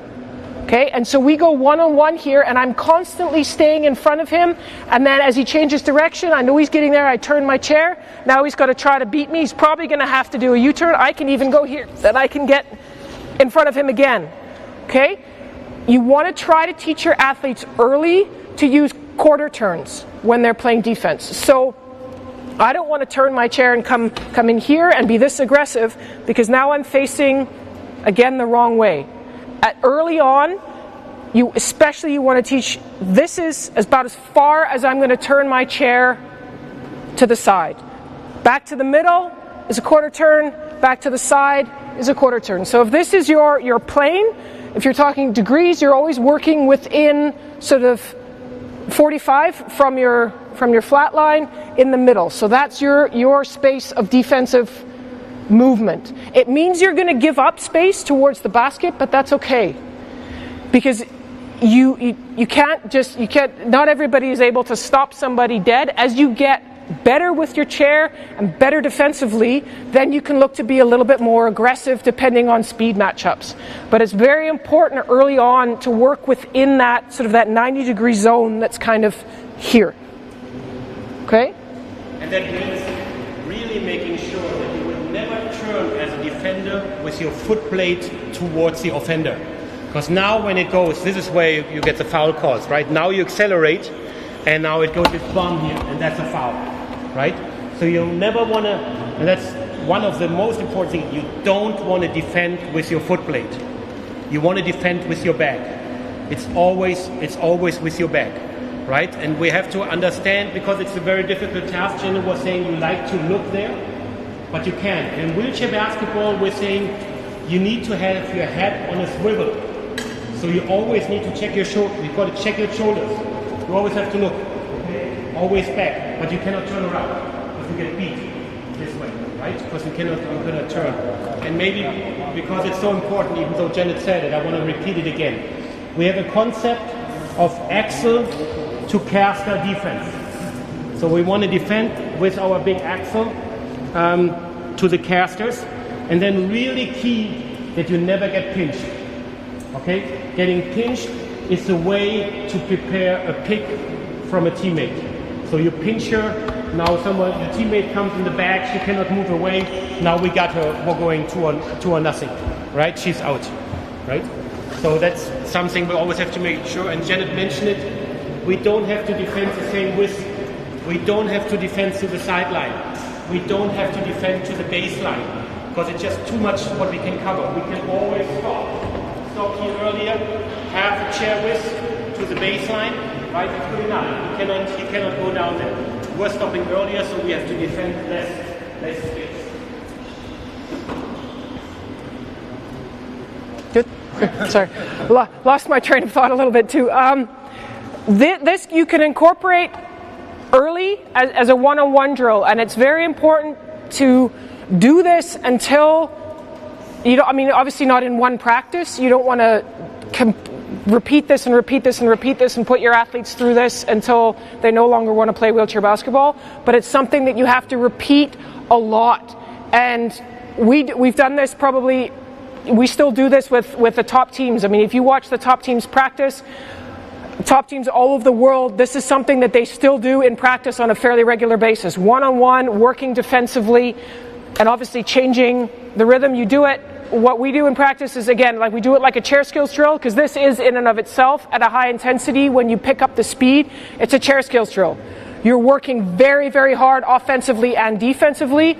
We do it, again, for 1.5 minutes, one player on defense, the other player on offense, or we do 1.5 minutes where we switch offense-defense. So one player plays offense-defense, you go to half court, then you sprint to the other end, quickly switch, no breaks, you don't stop to chat about things, you don't stop to take a breath. Quick switch, go again, and you go flat out for 1.5 minutes, and then you stop, take a short little break, and then you do that again. You can switch up your partners in practice so that you have different opponents, and as you get to know your athletes, and if you want to challenge them, you can also, depending on how many lines you have on your basketball court, it's easier when you have more lines. You can say, okay, I'm going to put a one-pointer against a 4-5, because that happens in a game. And you say, okay, here we have the blue cones and the yellow cones on the sideline. The one-pointer has to, when they're playing on defense, they have to only defend to this black line. And so they work against a 4-pointer in this very narrow area, so they get used to guarding a higher classification player for a short period of time within a limited space. But then when they switch, the one-point player has the whole width to attack the high classification player. So then it challenges both athletes to a different degree, but you can then decide on where your focus is. And if you switch your partners up, then you can put the 4-5 against the two fastest other guys for 2 of those 1.5 minute sessions, and then 1 time against the low pointer, so that there's a little bit of a balance there in their challenge and also in their fitness. And it gives the low pointers more of a challenge in more game-like situations, because we know how much the high point players like to try to isolate the low point players and attack them. And if low pointers can guard a high point player for even just 3, 4, 5 seconds in a game, it's huge. It makes a tremendous difference. And so that is important to practice as well, and not just wait for 5-on-5 situations where we isolate our poor one-pointer and attack them because we think it's easy and it's fun as a high pointer, because that was me. The principle for the defense is always you want to slow down the offense, right? That's the principle of the defense. The offense obviously wants to have the opposite. They want to have the speed, they want to have the spacing, right, to be fast, because then in the team concept of defense, quick changes are complicated because you need a lot of communication, lots of mismatches, and then you're in trouble. But as offense, you want to slow it down. And maybe the one other thing for the concept is you always want to close space with the offender, right? So when you're, maybe I'm in the chair, we're going over this. I want to be always close. I don't want to make contact to him to stop him, but I'm always in front, I'm ready. I want him to push into me. I want him, if he's kind of coming out, he might spin into me. Now I stop him, I protect myself with my back wheel, that I don't get pinched, right? But I want him to kind of close space to me, right? So that we're stopping that. I said, you can never turn your foot blade towards the defender. There's one exception. And then you're coming here, I'm stopping you here. Now you spin outside, and you go pretty much back to the baseline, and you go back to the baseline, and you're coming back, and you want to just have speed. And he's coming up with speed against me. Now I'm a little bit in trouble, right? Because he's coming with speed. If we see that he goes really far back to catch up speed, right? So he goes back. Now I can also come because he's back, and now I pick him up here again, right? I actually gained some space. And we have to understand the worst case scenario is in a one-on-one situation when you get beat. Okay, when he beats me one-on-one, my teammates have to play 5 against 4 defense, right? Which is really tough. So we always prefer when you come with speed at us that I speed up a little bit. Okay, and I'm ahead, and now I'm slowing down and trying to catch up. I rather get a crowd, okay, than getting beat. I always try to keep the offender between me and the hoop, right? And make a team contact. We all want to do that, right? So that nobody gets beat and nobody gets picked. What Nick was just talking about with that spin towards on defense, that's something I think you can progress towards. When you're working initially with young athletes or new athletes or beginners, wherever it happens to be, I think it's really important that you stay away from that, because I'm not like, it's something that can then become one of those bad habits. It's something you can progress towards as you get better with your anticipation, with how your athletes read one another and read those defensive situations.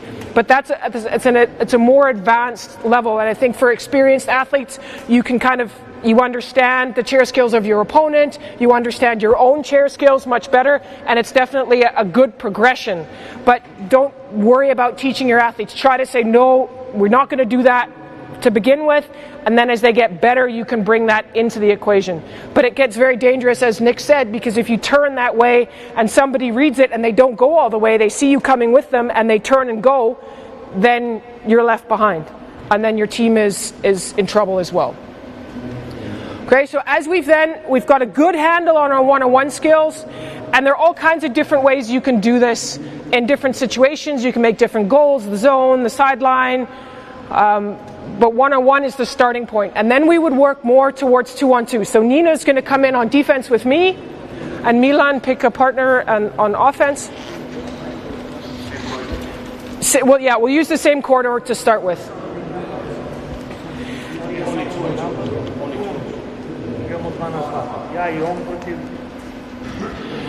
So where might our advantage be as two defenders? If we can control these two players, where do we want to send them?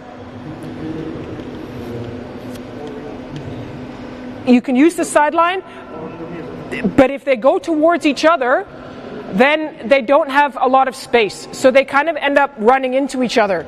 And then they have to circle around, and then it becomes very challenging. So when we get into a 2-on-2 situation, we want to push the two offensive players together as much as possible.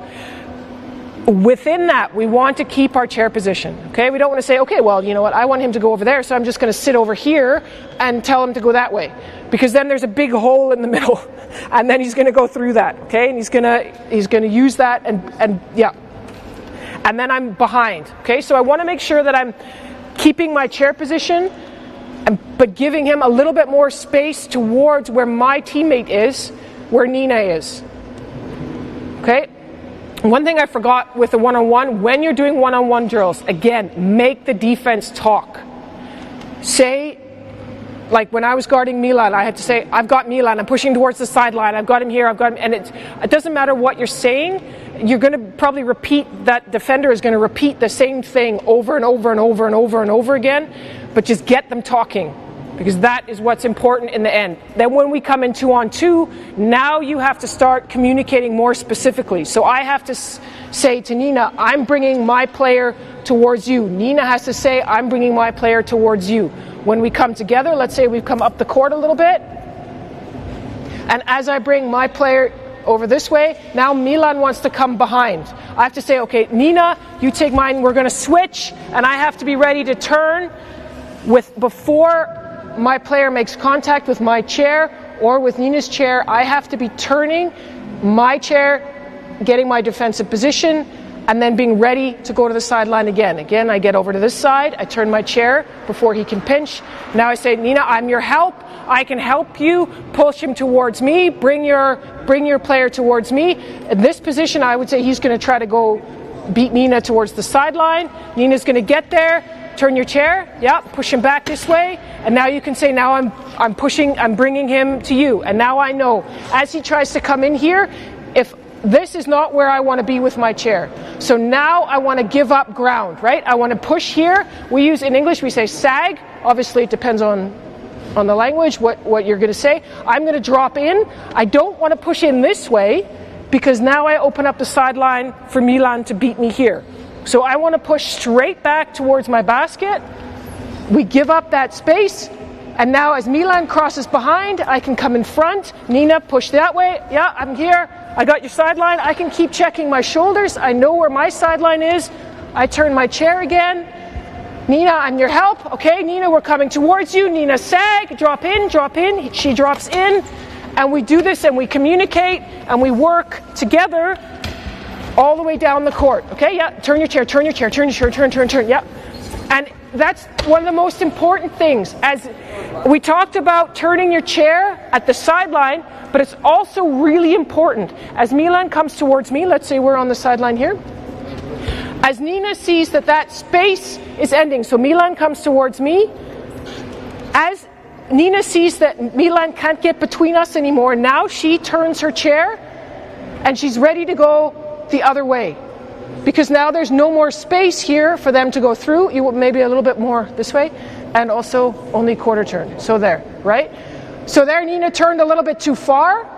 We want to make sure we're not turning that far, just that quarter turn again, okay?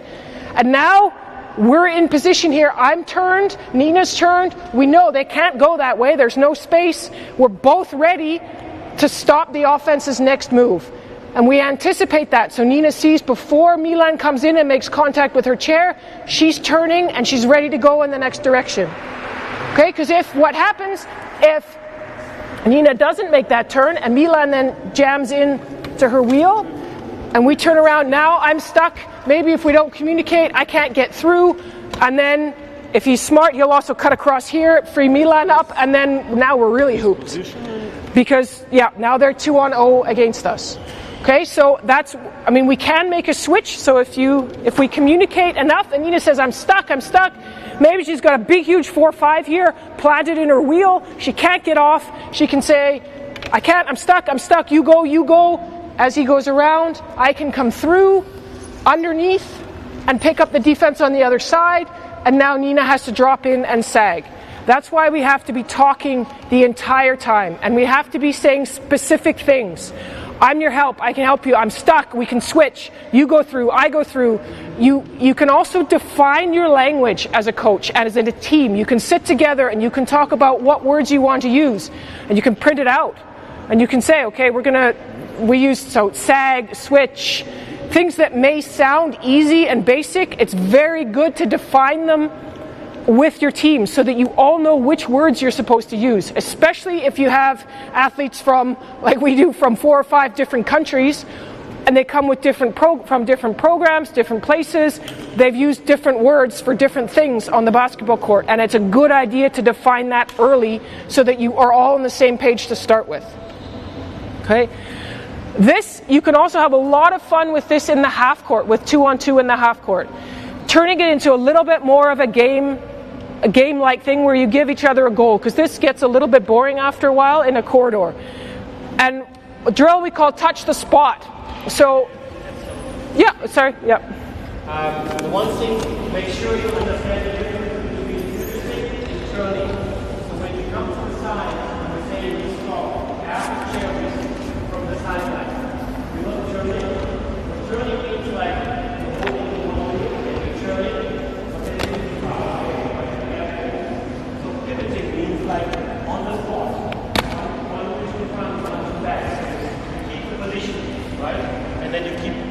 stage. The second thing, now in this scenario, we're going to go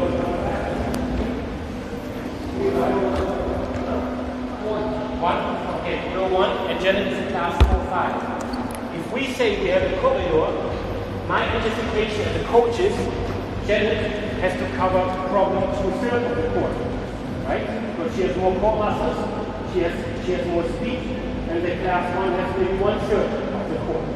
So that we understand the responsibility.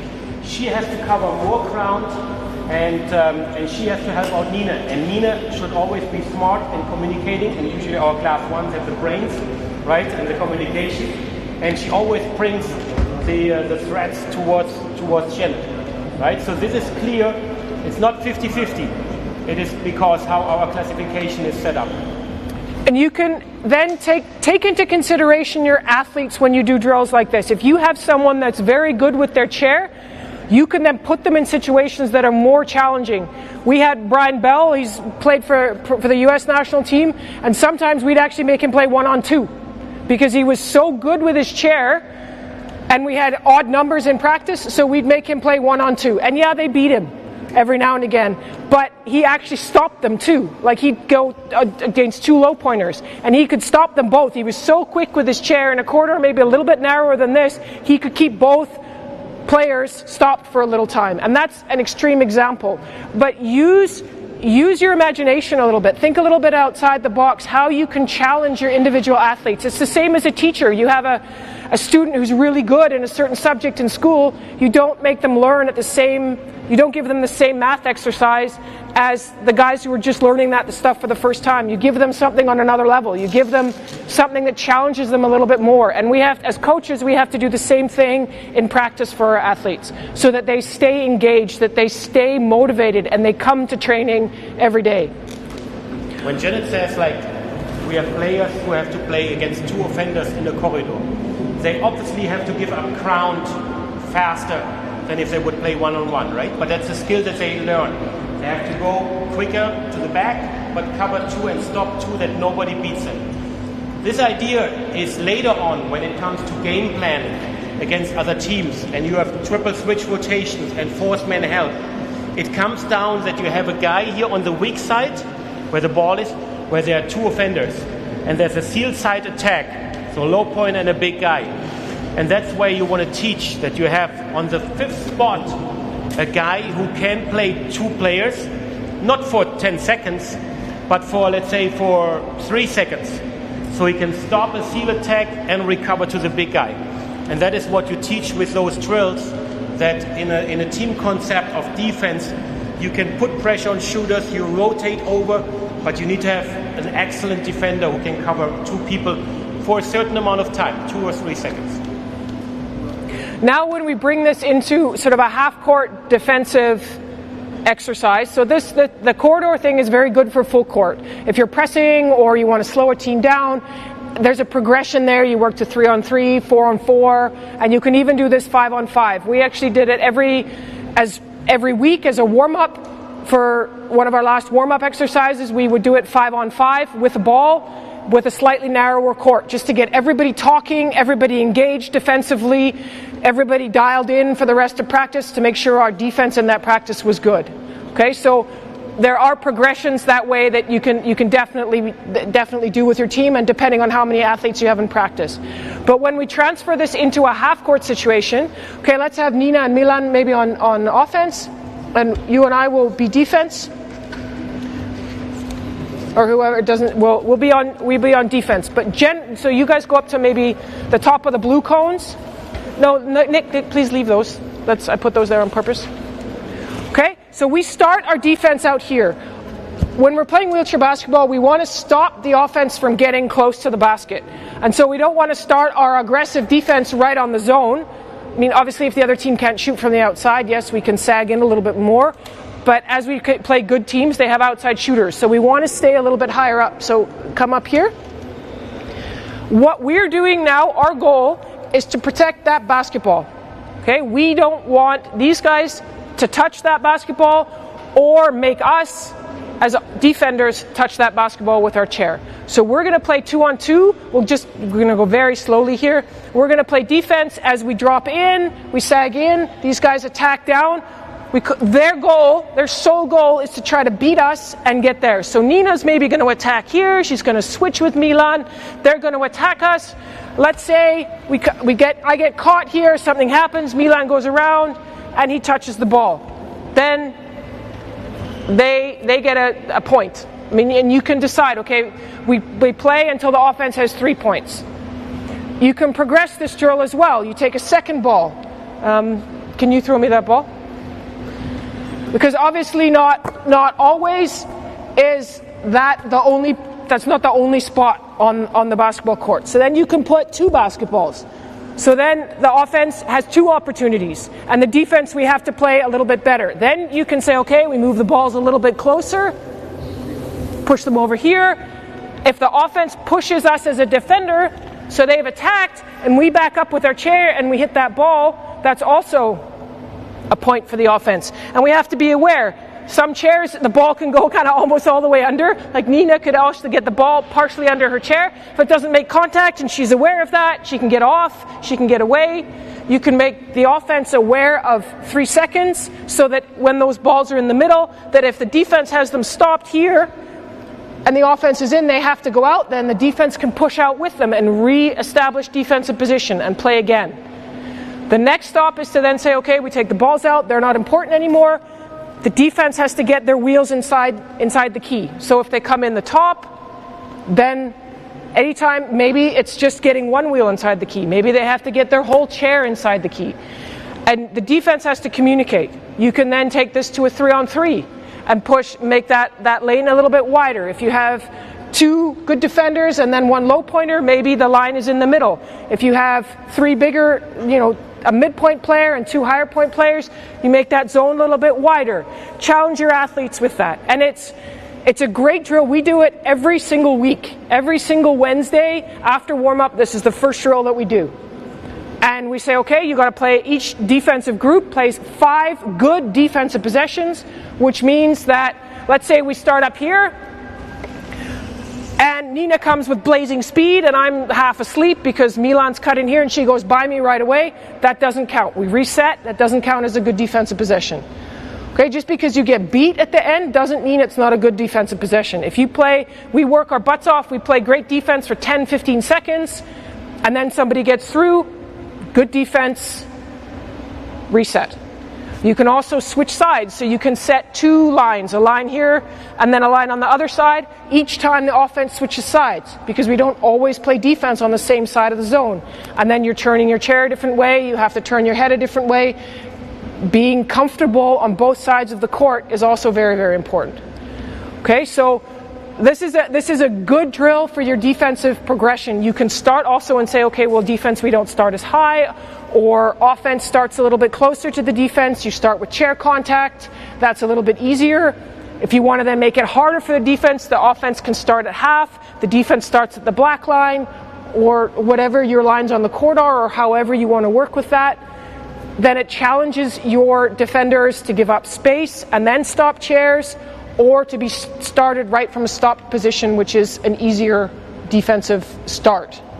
Okay, so it's a great opportunity. It also gives the offense a goal. It's a little bit more interesting than just playing in a corridor, and also a little bit more game-like. Anything? Okay.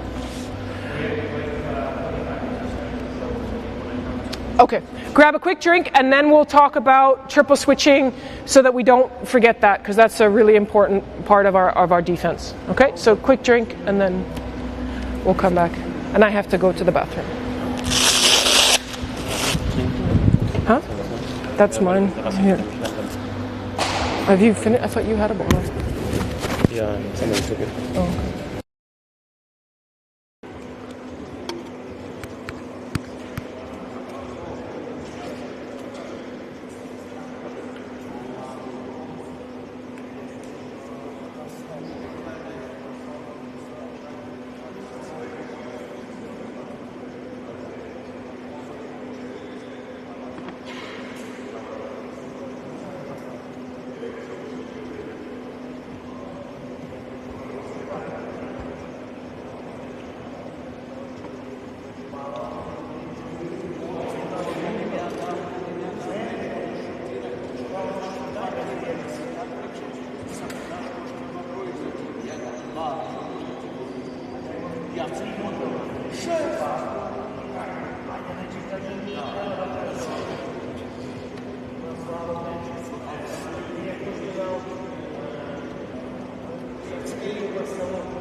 Hard in a day chair.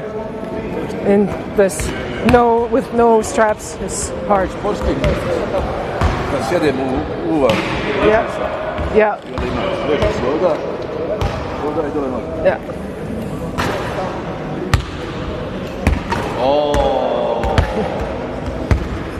Okay, let's get, we don't have so much time left, so.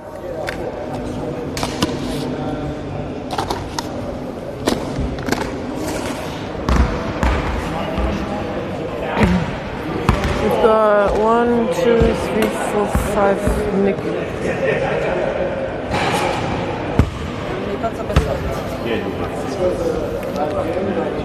Nemoj zaboraviti ko upaljač.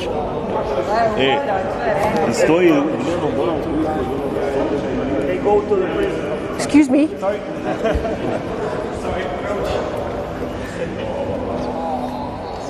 All right, so when we get into talking about half-court defense, the first sort of major rotation that we're going to talk about this first because it's a very important first step in more advanced defense, and we don't want to miss it. So there are, like we said, there's so many variations on switches and things that you can do defensively, but the most important one to start with is your triple switch, and that's when you have a player who's a good shooter. So Nick, can you jump in a chair? Nick was a very good shooter when he played, so we'll make him our guinea pig shooter. So Nina and Milan will come on defense. We'll set a screen, so we've got two defenders here. I'm the middle defender to start with. You can come and set the screen, and you can come be our middle offensive player. Okay? So we'll start with the ball in the middle. Okay?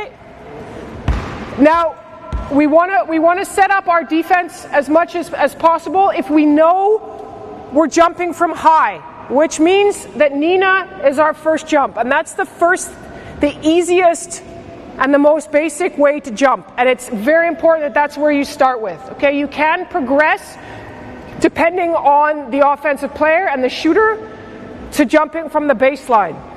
But that's something that we're not going to get into right now, and that depends on a shooter. So Nick is a right-handed shooter, and he wants to roll towards his left to shoot, and that's how we then might jump from the baseline to take away that movement when he's going to shoot. But it's also a very difficult rotation for the defense, and you have to be doing it very, very well in order to do it effectively. So we're not going to get into that too much today, but we'll start with this one. Does everybody know what a jump means? What they mean when they have a jump? Yeah, exactly right. A jump is, if I'm a shooter, I get the ball, and the defense wants to prevent me shooting. Now she comes out, she defends me. That's what we call a jump. Okay? So just from the terminology, that we're all clear on that. And the concept of triple switch is really, really important. So please listen what Jen is saying. It was introduced also by Mike Robbie. And triple switch means we have 3 switches in that rotation. That's where the word triple switch comes from. There will be 3 switches. And you'll see later. Yeah. Okay, if Nick is... Sorry, I have to let... Yeah, I know. I have to wait for you to finish translating. So Nina, come back. Come back.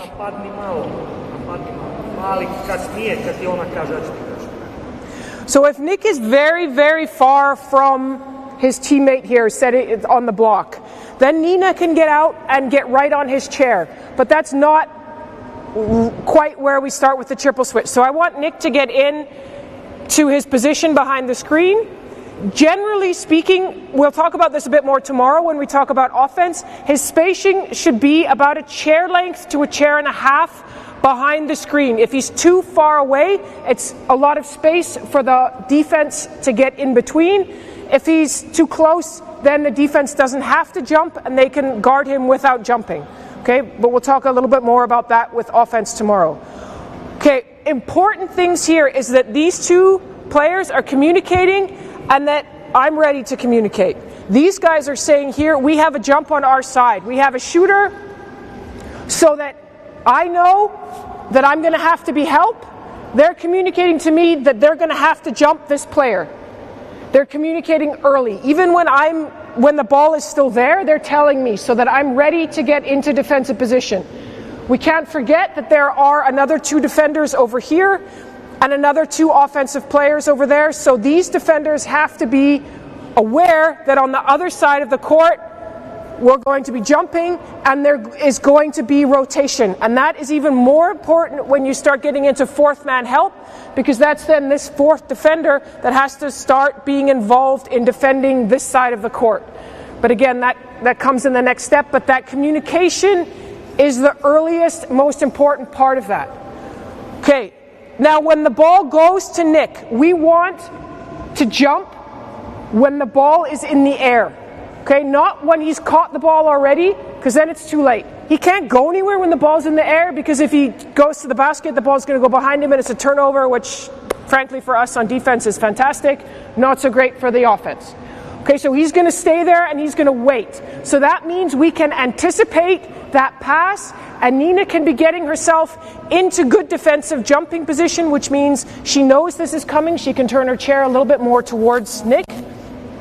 And Milan can be sliding in a little bit more on the post player, not giving up the baseline, but not getting cut on. You guys don't want to open up and let that post player go between you, but you're communicating and making sure that you're both on the same page. You know that Nina is going to jump. You're keeping position here on the defense. In case they don't make that pass, you're not going too early. You only go when the ball leaves his hand, not before. Because if you go before that, then it also can cause problems for you defensively. Okay, when Nina jumps, okay, let's say the pass goes. We make the pass to Nikolai.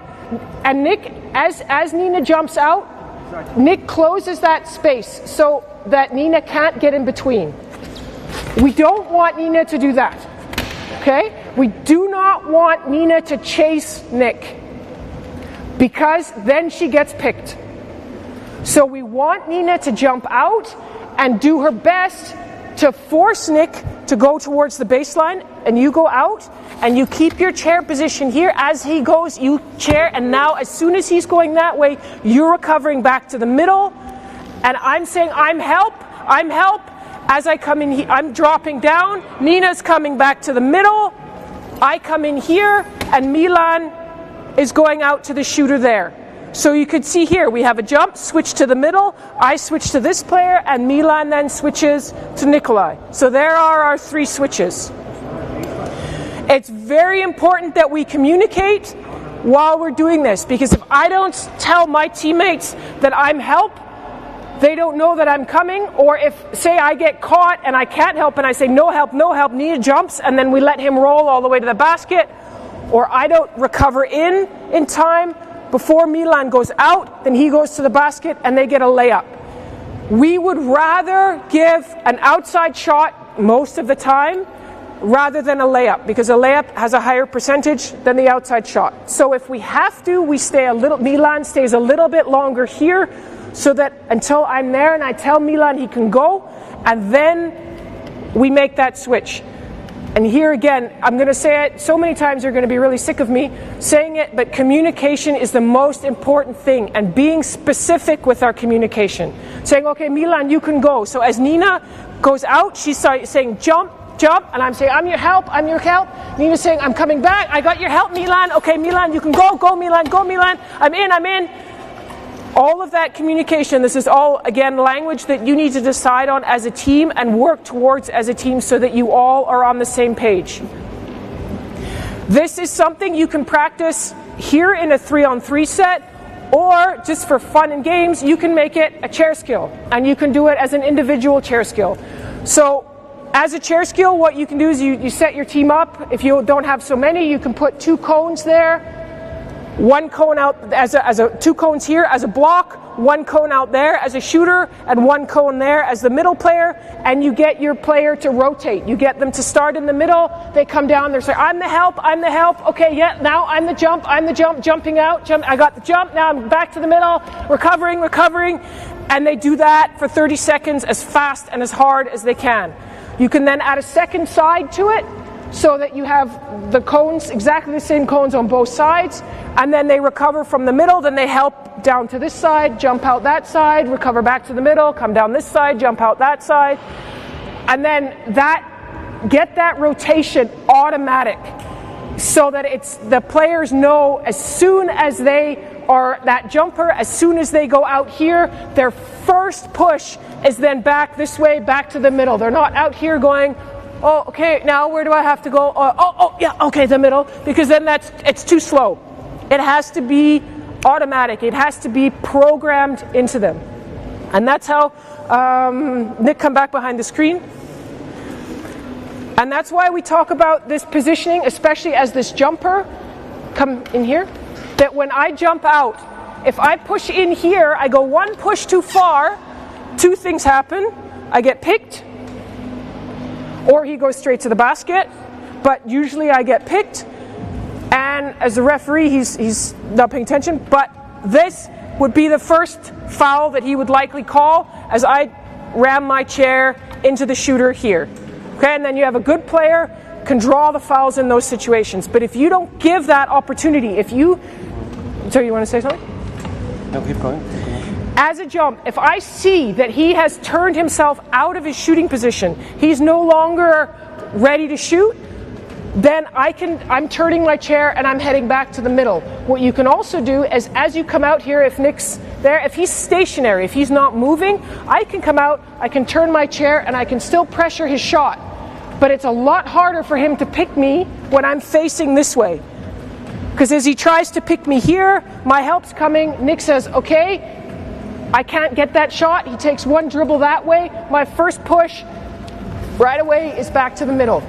But if I'm stuck here, even if I don't get picked, my first move has to be spinning and then going back to the middle, and I'm that much slower. Okay? Nina, can you go back to the middle and Janet, you jump me and just chase me a little bit? So if, also one of the problems, if we realize that a jumper jumps out and is very eager on chasing me, is not playing proper defense, I will use this, so she comes out too long. Okay, now I realize that. What my idea is, I want to, stay. I want to attack baseline, so I get Milan's attention very quickly, because then you're open and you will have to come, but the middle will be open all day long, right? Because I can create a shot for you in the middle, right? So I'm going here, I get Milan, I get you. Nina, you come. Okay, I can maybe get that layup, or you come back in. Nina, you come here, you stop that, and I can create a shot in the middle, because Janet will take too long, and nobody can leave you, right? So this is where the triple switch. The jumper has to make the shooter dribble. You want to make sure that the shooter becomes a dribbler, because then he's not a threat, right? And as soon as she makes me a dribbler, she's rotating, recovering back, and we have the first triple switch rotation. We can have multiple triple switches within one possession. There could be 3-4 times or something, both sides, that we have to use a triple switch rotation, right? And the smarter the offense gets, okay, the more complicated it gets. You might know Dirk Passivan from Germany, Dirk Passivan from Trier. So he goes here, and he knows, okay, Janet wants to make her dribbler, and Dirk's kind of like, boom, okay, to just give the sign dribbler, and she recovers, and he's like, boom, whoosh, and he's shooting that, right? So it's always a challenge, right? Offense gets better, defense has to get better, but that's the concept of triple switch. And when you start this with your team, you obviously want to walk through this rotation very, very slowly, and you give the offense restrictions. You say, okay, we're only doing the offense at 50%, so the offense is going very, very slowly. And then instead of trying to score, you make the defense rotate. So you pass the ball back and forth. So they have to do 3, 4, 5 triple switches, one after the other. Repeat that rotation. Everybody in a game is going to have to play in every position. Even if you say, okay, on defense, we're going to start with Nina in the middle, I'm going to be here with Milan, and on the other side we have other defenders. That's perfect situation, but in games we can't always get that. So we have to practice everybody in every position and everybody rotating from every spot. And here, if we're only jumping from high, and the drill, it'll mean that Milan ends up staying on the low a lot. So then we have to say, okay, we do this 3 times, and then Milan goes to the middle, I go low, Nina comes high for the start, and then we switch it and we change it up. Okay? As it's so crucial, can we draw it up again on the board and go to the triple switch on the board again? Yep.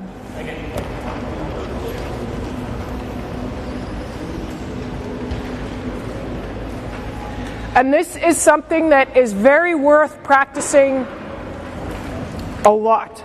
Okay? Chair skills, if you don't have good chair skills, you can't do this drill well, right? Because you can't play good defense to start with, you can't get out and recover quickly, you don't have good chair position, all of those things come into play. And also, if you're not communicating with your teammates, you're going to have miscommunications. We still, all the time in games, have the situation where this player jumps out and this player goes too early because the middle defender isn't there to help in time, and this guy's smart, he goes straight to the basket, gets a wide open layup. Or because we vary it and we jump also from the baseline, if these guys aren't communicating, then both players think that they're going, and then this guy just goes to the basket with no defense even ready for him to go to the basket. So that constant communication with one another is so important on defense, and that's why you have to practice it when you're doing chair skills, because if you're too tired to talk in a game, then you're too tired to play defense and it just doesn't work, and then everything falls apart. It makes sense to go through that again, because it's the visual. Maybe it's getting closer. Yeah, I just want to make sure we get it on the camera as well. So maybe if you want to come over this way a little bit, because the camera's there, I want to make sure. Yeah, I just want to make sure that we still have the camera on. You can be closer to the camera. Yeah, I know, but like people can come over here to see.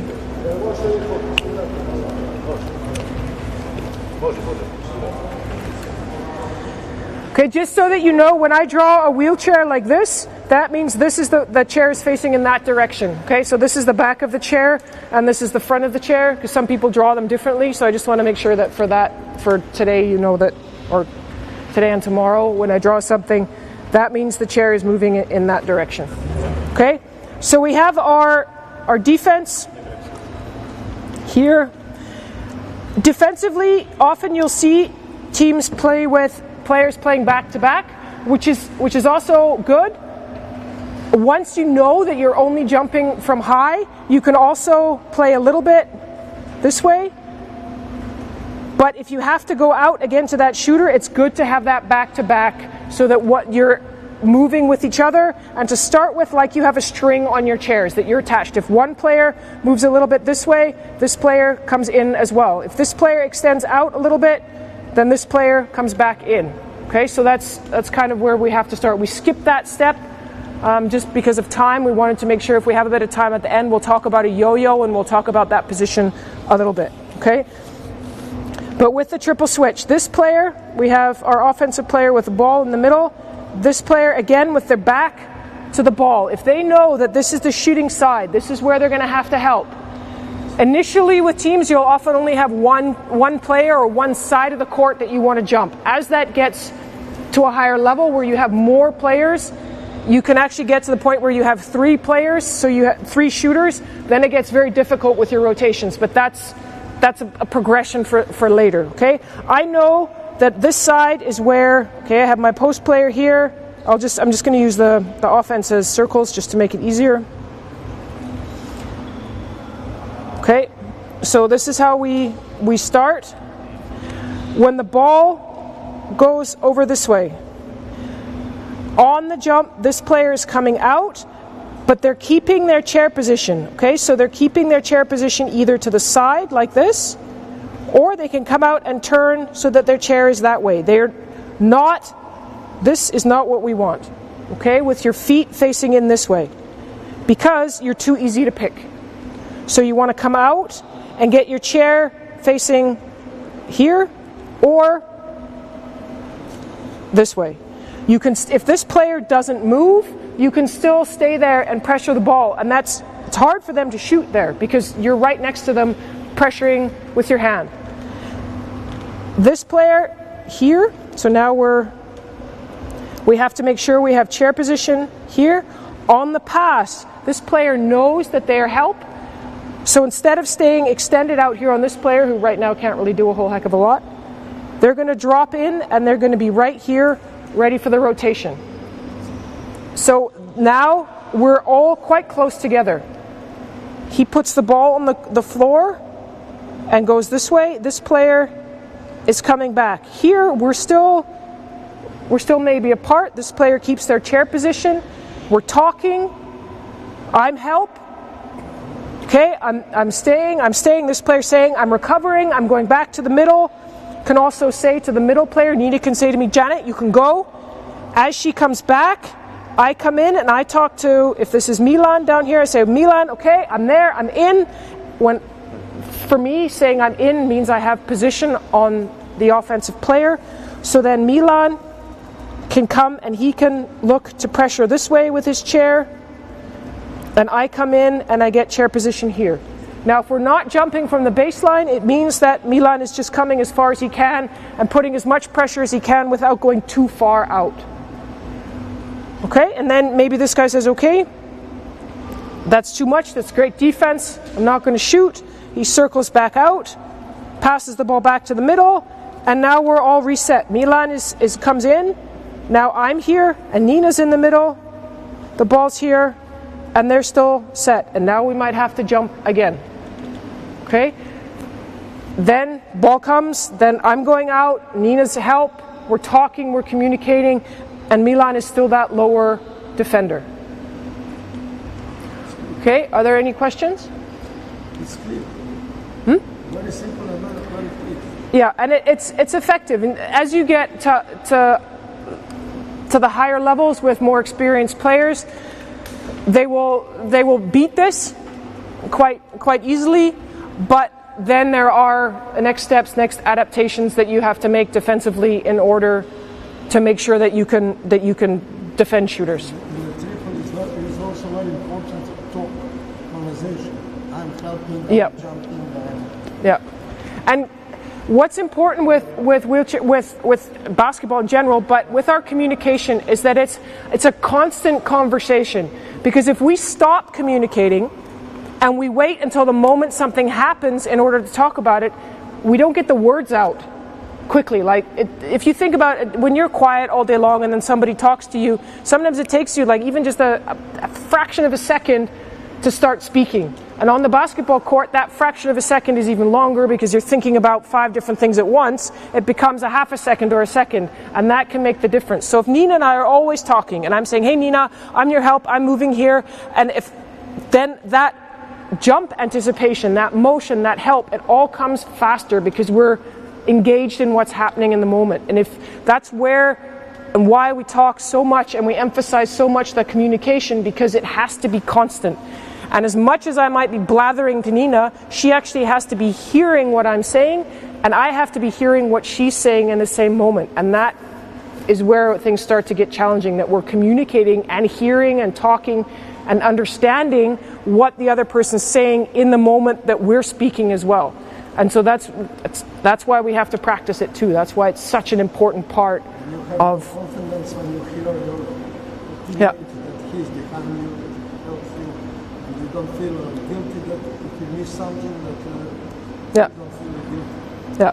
So, for example, perfectly, if Milan is here and we jump and I don't tell Milan that I'm coming, he doesn't know, and maybe he doesn't go out and this guy gets a wide open shot because he doesn't know that I'm in.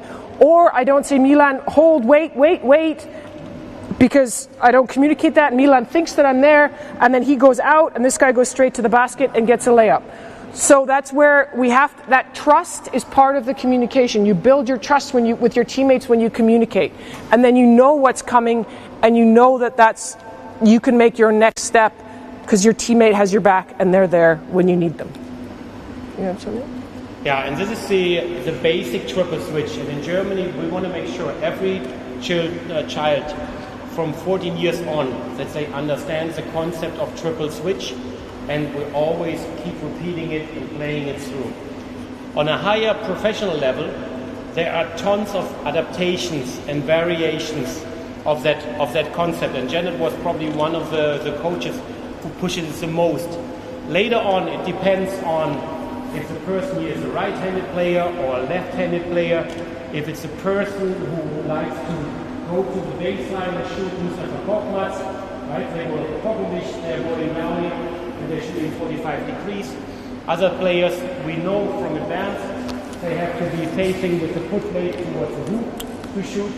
And this goes into the game planning, and then the team knows exactly which player is willing to shoot from which position, and then we decide when Janet says we have a high jump, so jumping from the top layer, we can also low jump, we have a different rotation then, and so this concept then has tons of variations depending on whom we're going to play. Who is the shooter, who is the threat, how do we go there, do we push him out first, or is it a side where we play flat because we need more help on the other side or so? Yeah. We have about 10 minutes left, and I want to go back a step to just a little bit before the triple switch. I wanted to get that in and make sure we had time for that, to a yo-yo, because the yo-yo is essentially the first defense that you want to play with your team. Okay, and I think probably more of you have done that a little bit, and so I wanted to make sure that triple switch got in there because it is a bit of a newer concept. But the yo-yo is where you have someone here who is a shooter, not from maybe really far away, but from right behind the screen, where they're very close to the screen and there's not enough space, so maybe they like to sit about that far behind the screen. And then as two players here, you can actually put pressure on this shot without losing your chair position. And so this is where I've mentioned it briefly, where you're attached almost with a string between your chairs. And this player goes out a little bit and pulls this player back in.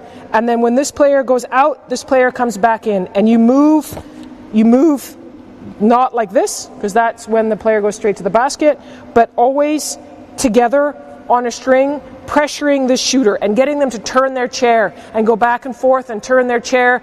And we'll demonstrate it again with the chairs here, but that shooter is uncomfortable. They don't have time to get relaxed, to get set, and to take their perfect shot. And you can anticipate here a little bit. Is this player a right-handed shooter? So they want to shoot here, they want to roll a little bit in this direction. Okay, we put a bit more pressure from the low side. We don't go all the way out. We don't lose our chair position, but we put a little bit more pressure here. So they see our defense here, and they don't want to shoot. And then they turn back and they go high. And when they come all the way up here, then we pressure them with this player. And then they go back down here, because this is where they want to be, as that right-handed shooter. We go the other way. And then if they're a left-handed shooter on this side of the court, they're probably going to want to come this way. So we pressure them more from high to start with. And then we recognize that. And that's where we have to know our opponent, and we have to talk to one another. So we have to say, okay, we know, okay, Tommy comes down the court. He's a right-handed shooter. Okay, we want to push him to his right, so that he has to put the ball on the floor and go this way. We have a lefty. Who's our lefty? I can't even remember. Mark's a lefty. He wants to roll this way. Okay, push Mark to his left. Push him down that way. So we yo-yo, we make sure we keep him uncomfortable, that he's always turned away from the basket. As a shooter, if my basket was here, as a right-handed shooter, we know this a little bit from stand-up, right? Your feet are always, your shoulders a little bit turned to the basket. Same in even more in wheelchair basketball. You're turned this way. So we want to turn that right-handed shooter this way. So that cross-body shot it's not comfortable. It's not easy. Okay, lefty, we want to be this way to the basket. So turn him towards his left hand. So this, again, cross-body is not so easy. The best players in the world will adapt themselves. They'll be able to shoot going both ways. But it's a rare thing to have a shooter that can shoot both ways. Okay, so let's just come here into the 2-on-2. We'll do it with all four of you guys. So let's go Milan and Nina on defense, and you two guys on offense. Get my board out of the way here. Sorry, Nick, can you take that? So one in the block, and you're on offense behind. Here. Come close. So yeah, right close. Yeah, there we go. Yeah.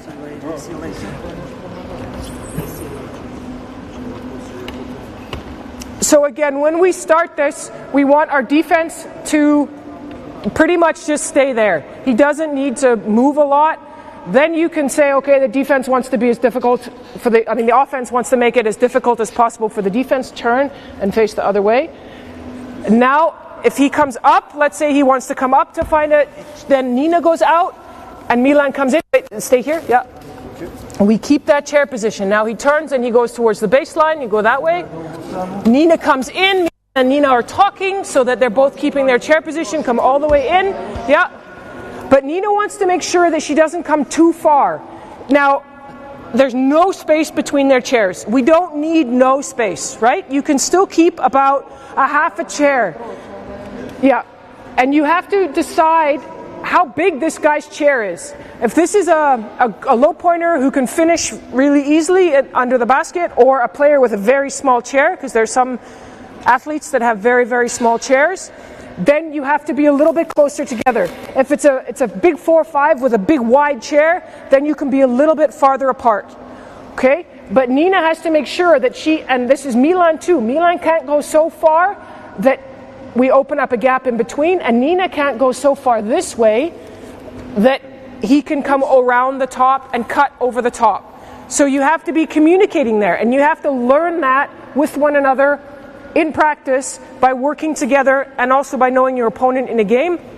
How much space can I give? How far out can I go? How far can Milan go so that Nina still has chair position and Milan can't get picked by this post player? Also then in the other direction.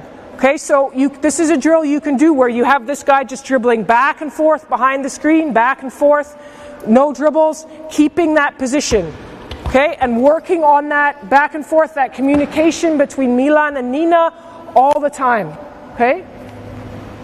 It comes down to the 2-on-2 shadow that we did before, right? With chair positioning and chair skills. It's the same drill, just on the spot. You have to be always using the same principles, right? Head on a swivel, communication, quick hands, okay? Spacing between each other. Don't go close together because you can cover more space if you have a chair with next to each other. Don't get pinched. And when you start introducing shooting in this, so when the offense can actually shoot the ball, then definitely make an emphasis on boxing out. That these two players, when they're playing defense, they don't just let the ball go up and stop playing, that they keep their chair contact, that they're aware of boxing out. Okay, that they keep their chairs, they don't let these offensive guys get the rebound, they turn their heads, they look for the ball, otherwise they're going to get the ball on the side of the head, or the offense is going to get that rebound. Okay? Defense talk, you guys aren't talking, you got to talk to one another. Nina, talk. Say what you're doing, Nina. I got the ball. See, you can see right here, we're not talking to one another. And Nina doesn't have to say, and Milan, they don't have to say special things. But if Milan says, I've got the low block, you don't even have to know the name of the person you're guarding. I've got the low block, I've got the low player. Nina says, I've got the ball. Okay, Milan, ball's yours, I'm in. I got the post player, I've got the post player. And you're talking to one another all the time. Okay? It gets very tiring, but it's very important.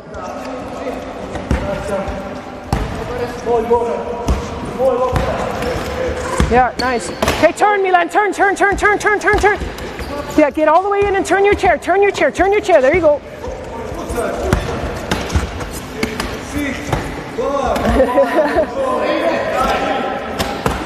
Pressure. Hand up, box out.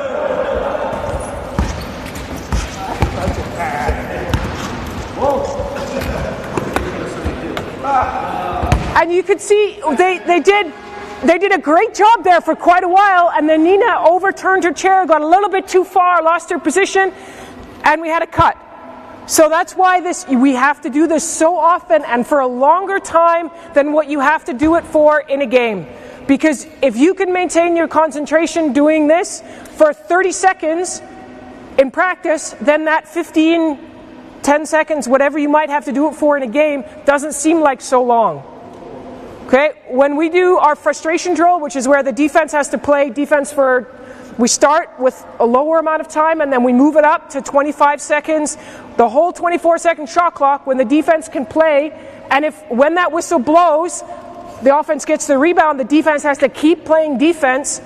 That gets, in a game, it makes it so much easier. It means that when we have a breakdown on defense in a game, our guys don't just go, oh, we had a breakdown, okay, we stopped playing, whatever, let them, and they get an easy rebound and they put it back in. It means they keep playing and they keep pushing and they keep working and they figure it out.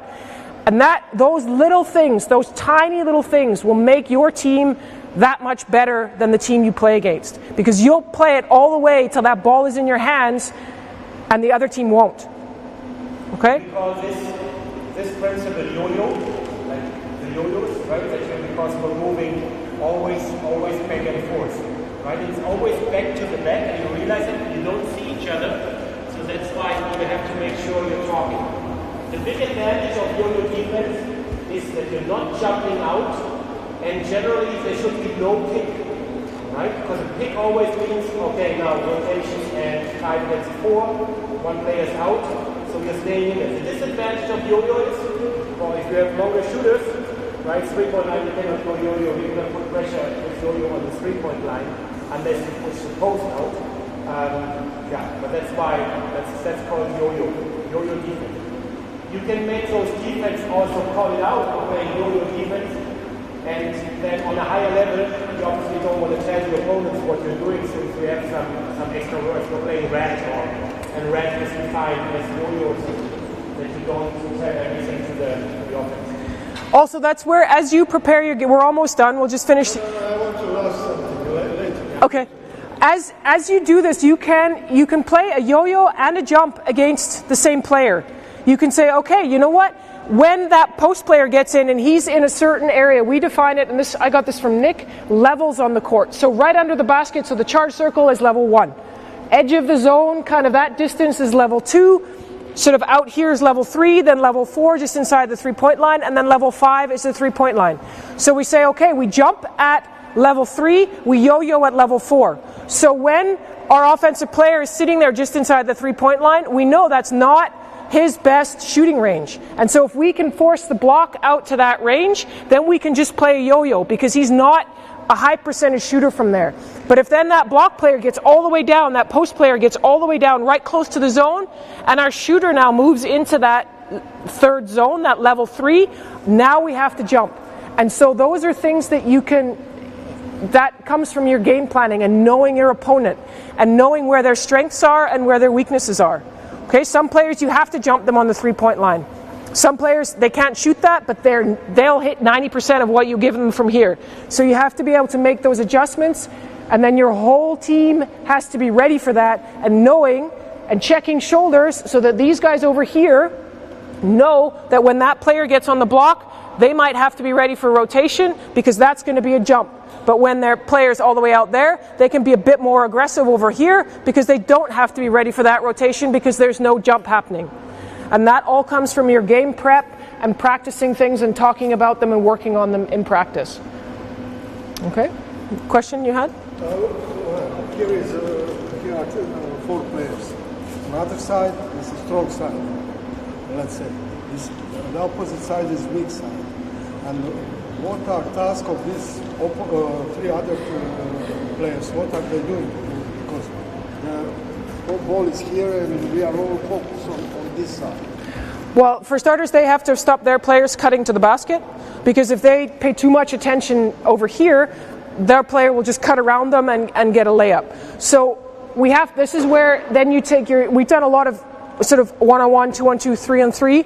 When you start to build into your 4-on-4 and your 5-on-5, then you bring in those other players. But if we're not jumping here, these players over here don't really have to be worried about what's going on over here. So that's where the communication comes in. If they know these players are just playing a yo-yo and they're not jumping, they can be a little bit more focused on stopping their players. And they have to know what's going on here. They have to be checking their shoulders and listening to what these two are saying in case there's a breakdown, and they have to come over and help. But they can be a bit more focused on these players. Now, if there's a triple switch happening, then these players have to be a little bit more aware that there's a jump and there are rotations happening. The player in the middle has to be ready to come over and help. So then there's more communication and more awareness. And this post player, this center player, yep. He must be on disposal to help this side and that side. Yep.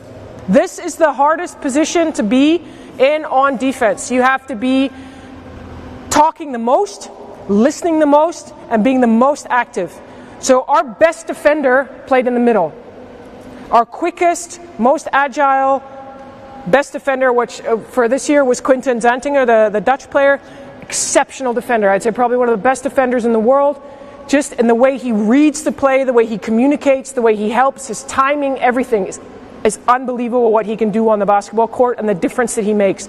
He's in the middle because he's this player who's seeing what's happening over here. He knows what's happening over there. He's moving, he's talking, he's communicating with this side of the court, with that side of the court, and he's bringing it all together and at a level where we have 2 or 3 jumps on the court at the same time. His starting position is behind the free throw line. Or depends on the defense. I mean, we tend to start our defense very high. So if we can stop teams offensively outside the 3-point line, awesome. Depends on how and where you want to guard. If you want to drop that in a little bit, then you decide also who plays most often on offense in the middle. Generally speaking, it's somewhere around the free throw line. When the ball is there, maybe you have to extend a bit more. Depends. If they're not a shooter from out there, you don't need to extend. And this is where defense has to be very disciplined. If you have a player in the middle with the ball, often what will happen, so a 1-pointer or low pointer has the ball out there, this player in the middle goes, I'm going to get him, and he runs out there and he puts all this pressure on them and gets crazy on. That's just a pick waiting to happen. if he can't shoot that three-point shot, why do I need to go all the way out there? I'll drop back in here. I'll be ready. I can put a little bit of pressure on, but I'm more concerned about helping my teammates, because that's something that's not going to hurt us. Because the most points is scored from around the painting area. It just depends on who's there. Like when a good player, like a good shooter is in the middle, then maybe you have to extend a little bit more. And so it's hard for me to say a fast and fixed rule, because teams can vary things up. If their best shooter's in the middle but not over there and there's no shooter there, well then we have to play hard here and not so hard there. So there's a lot of variation and a lot of player analysis, but the basic stuff is important. Yeah. Does anyone have any questions or anything that they really want to ask before? Because we're at time now, but we want to make sure that if there's anything.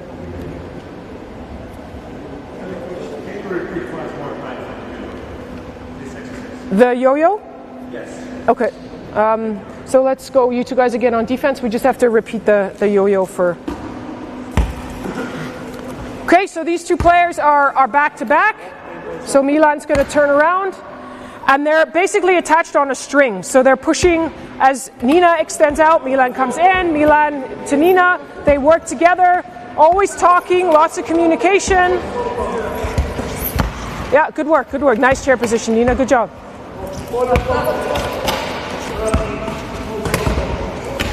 Yeah, in Milan. Yeah, there we go. Good.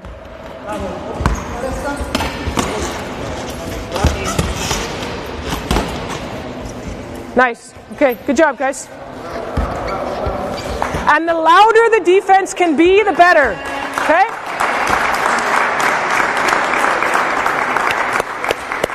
So guys, you can also give your defense the challenge to be the loudest pair on defense. Right? And because in a game, the louder the defense is, the more intimidating you are on defense for the offense. And the harder it is for the offense to feel comfortable and get to what they want to get to. Great job, guys. Good work.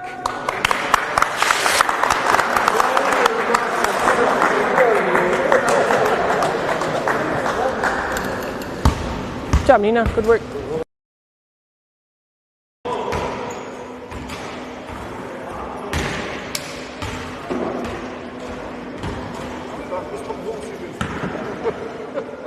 Vidjet ćemo u hotelu. Gotovo. Za sad. Da.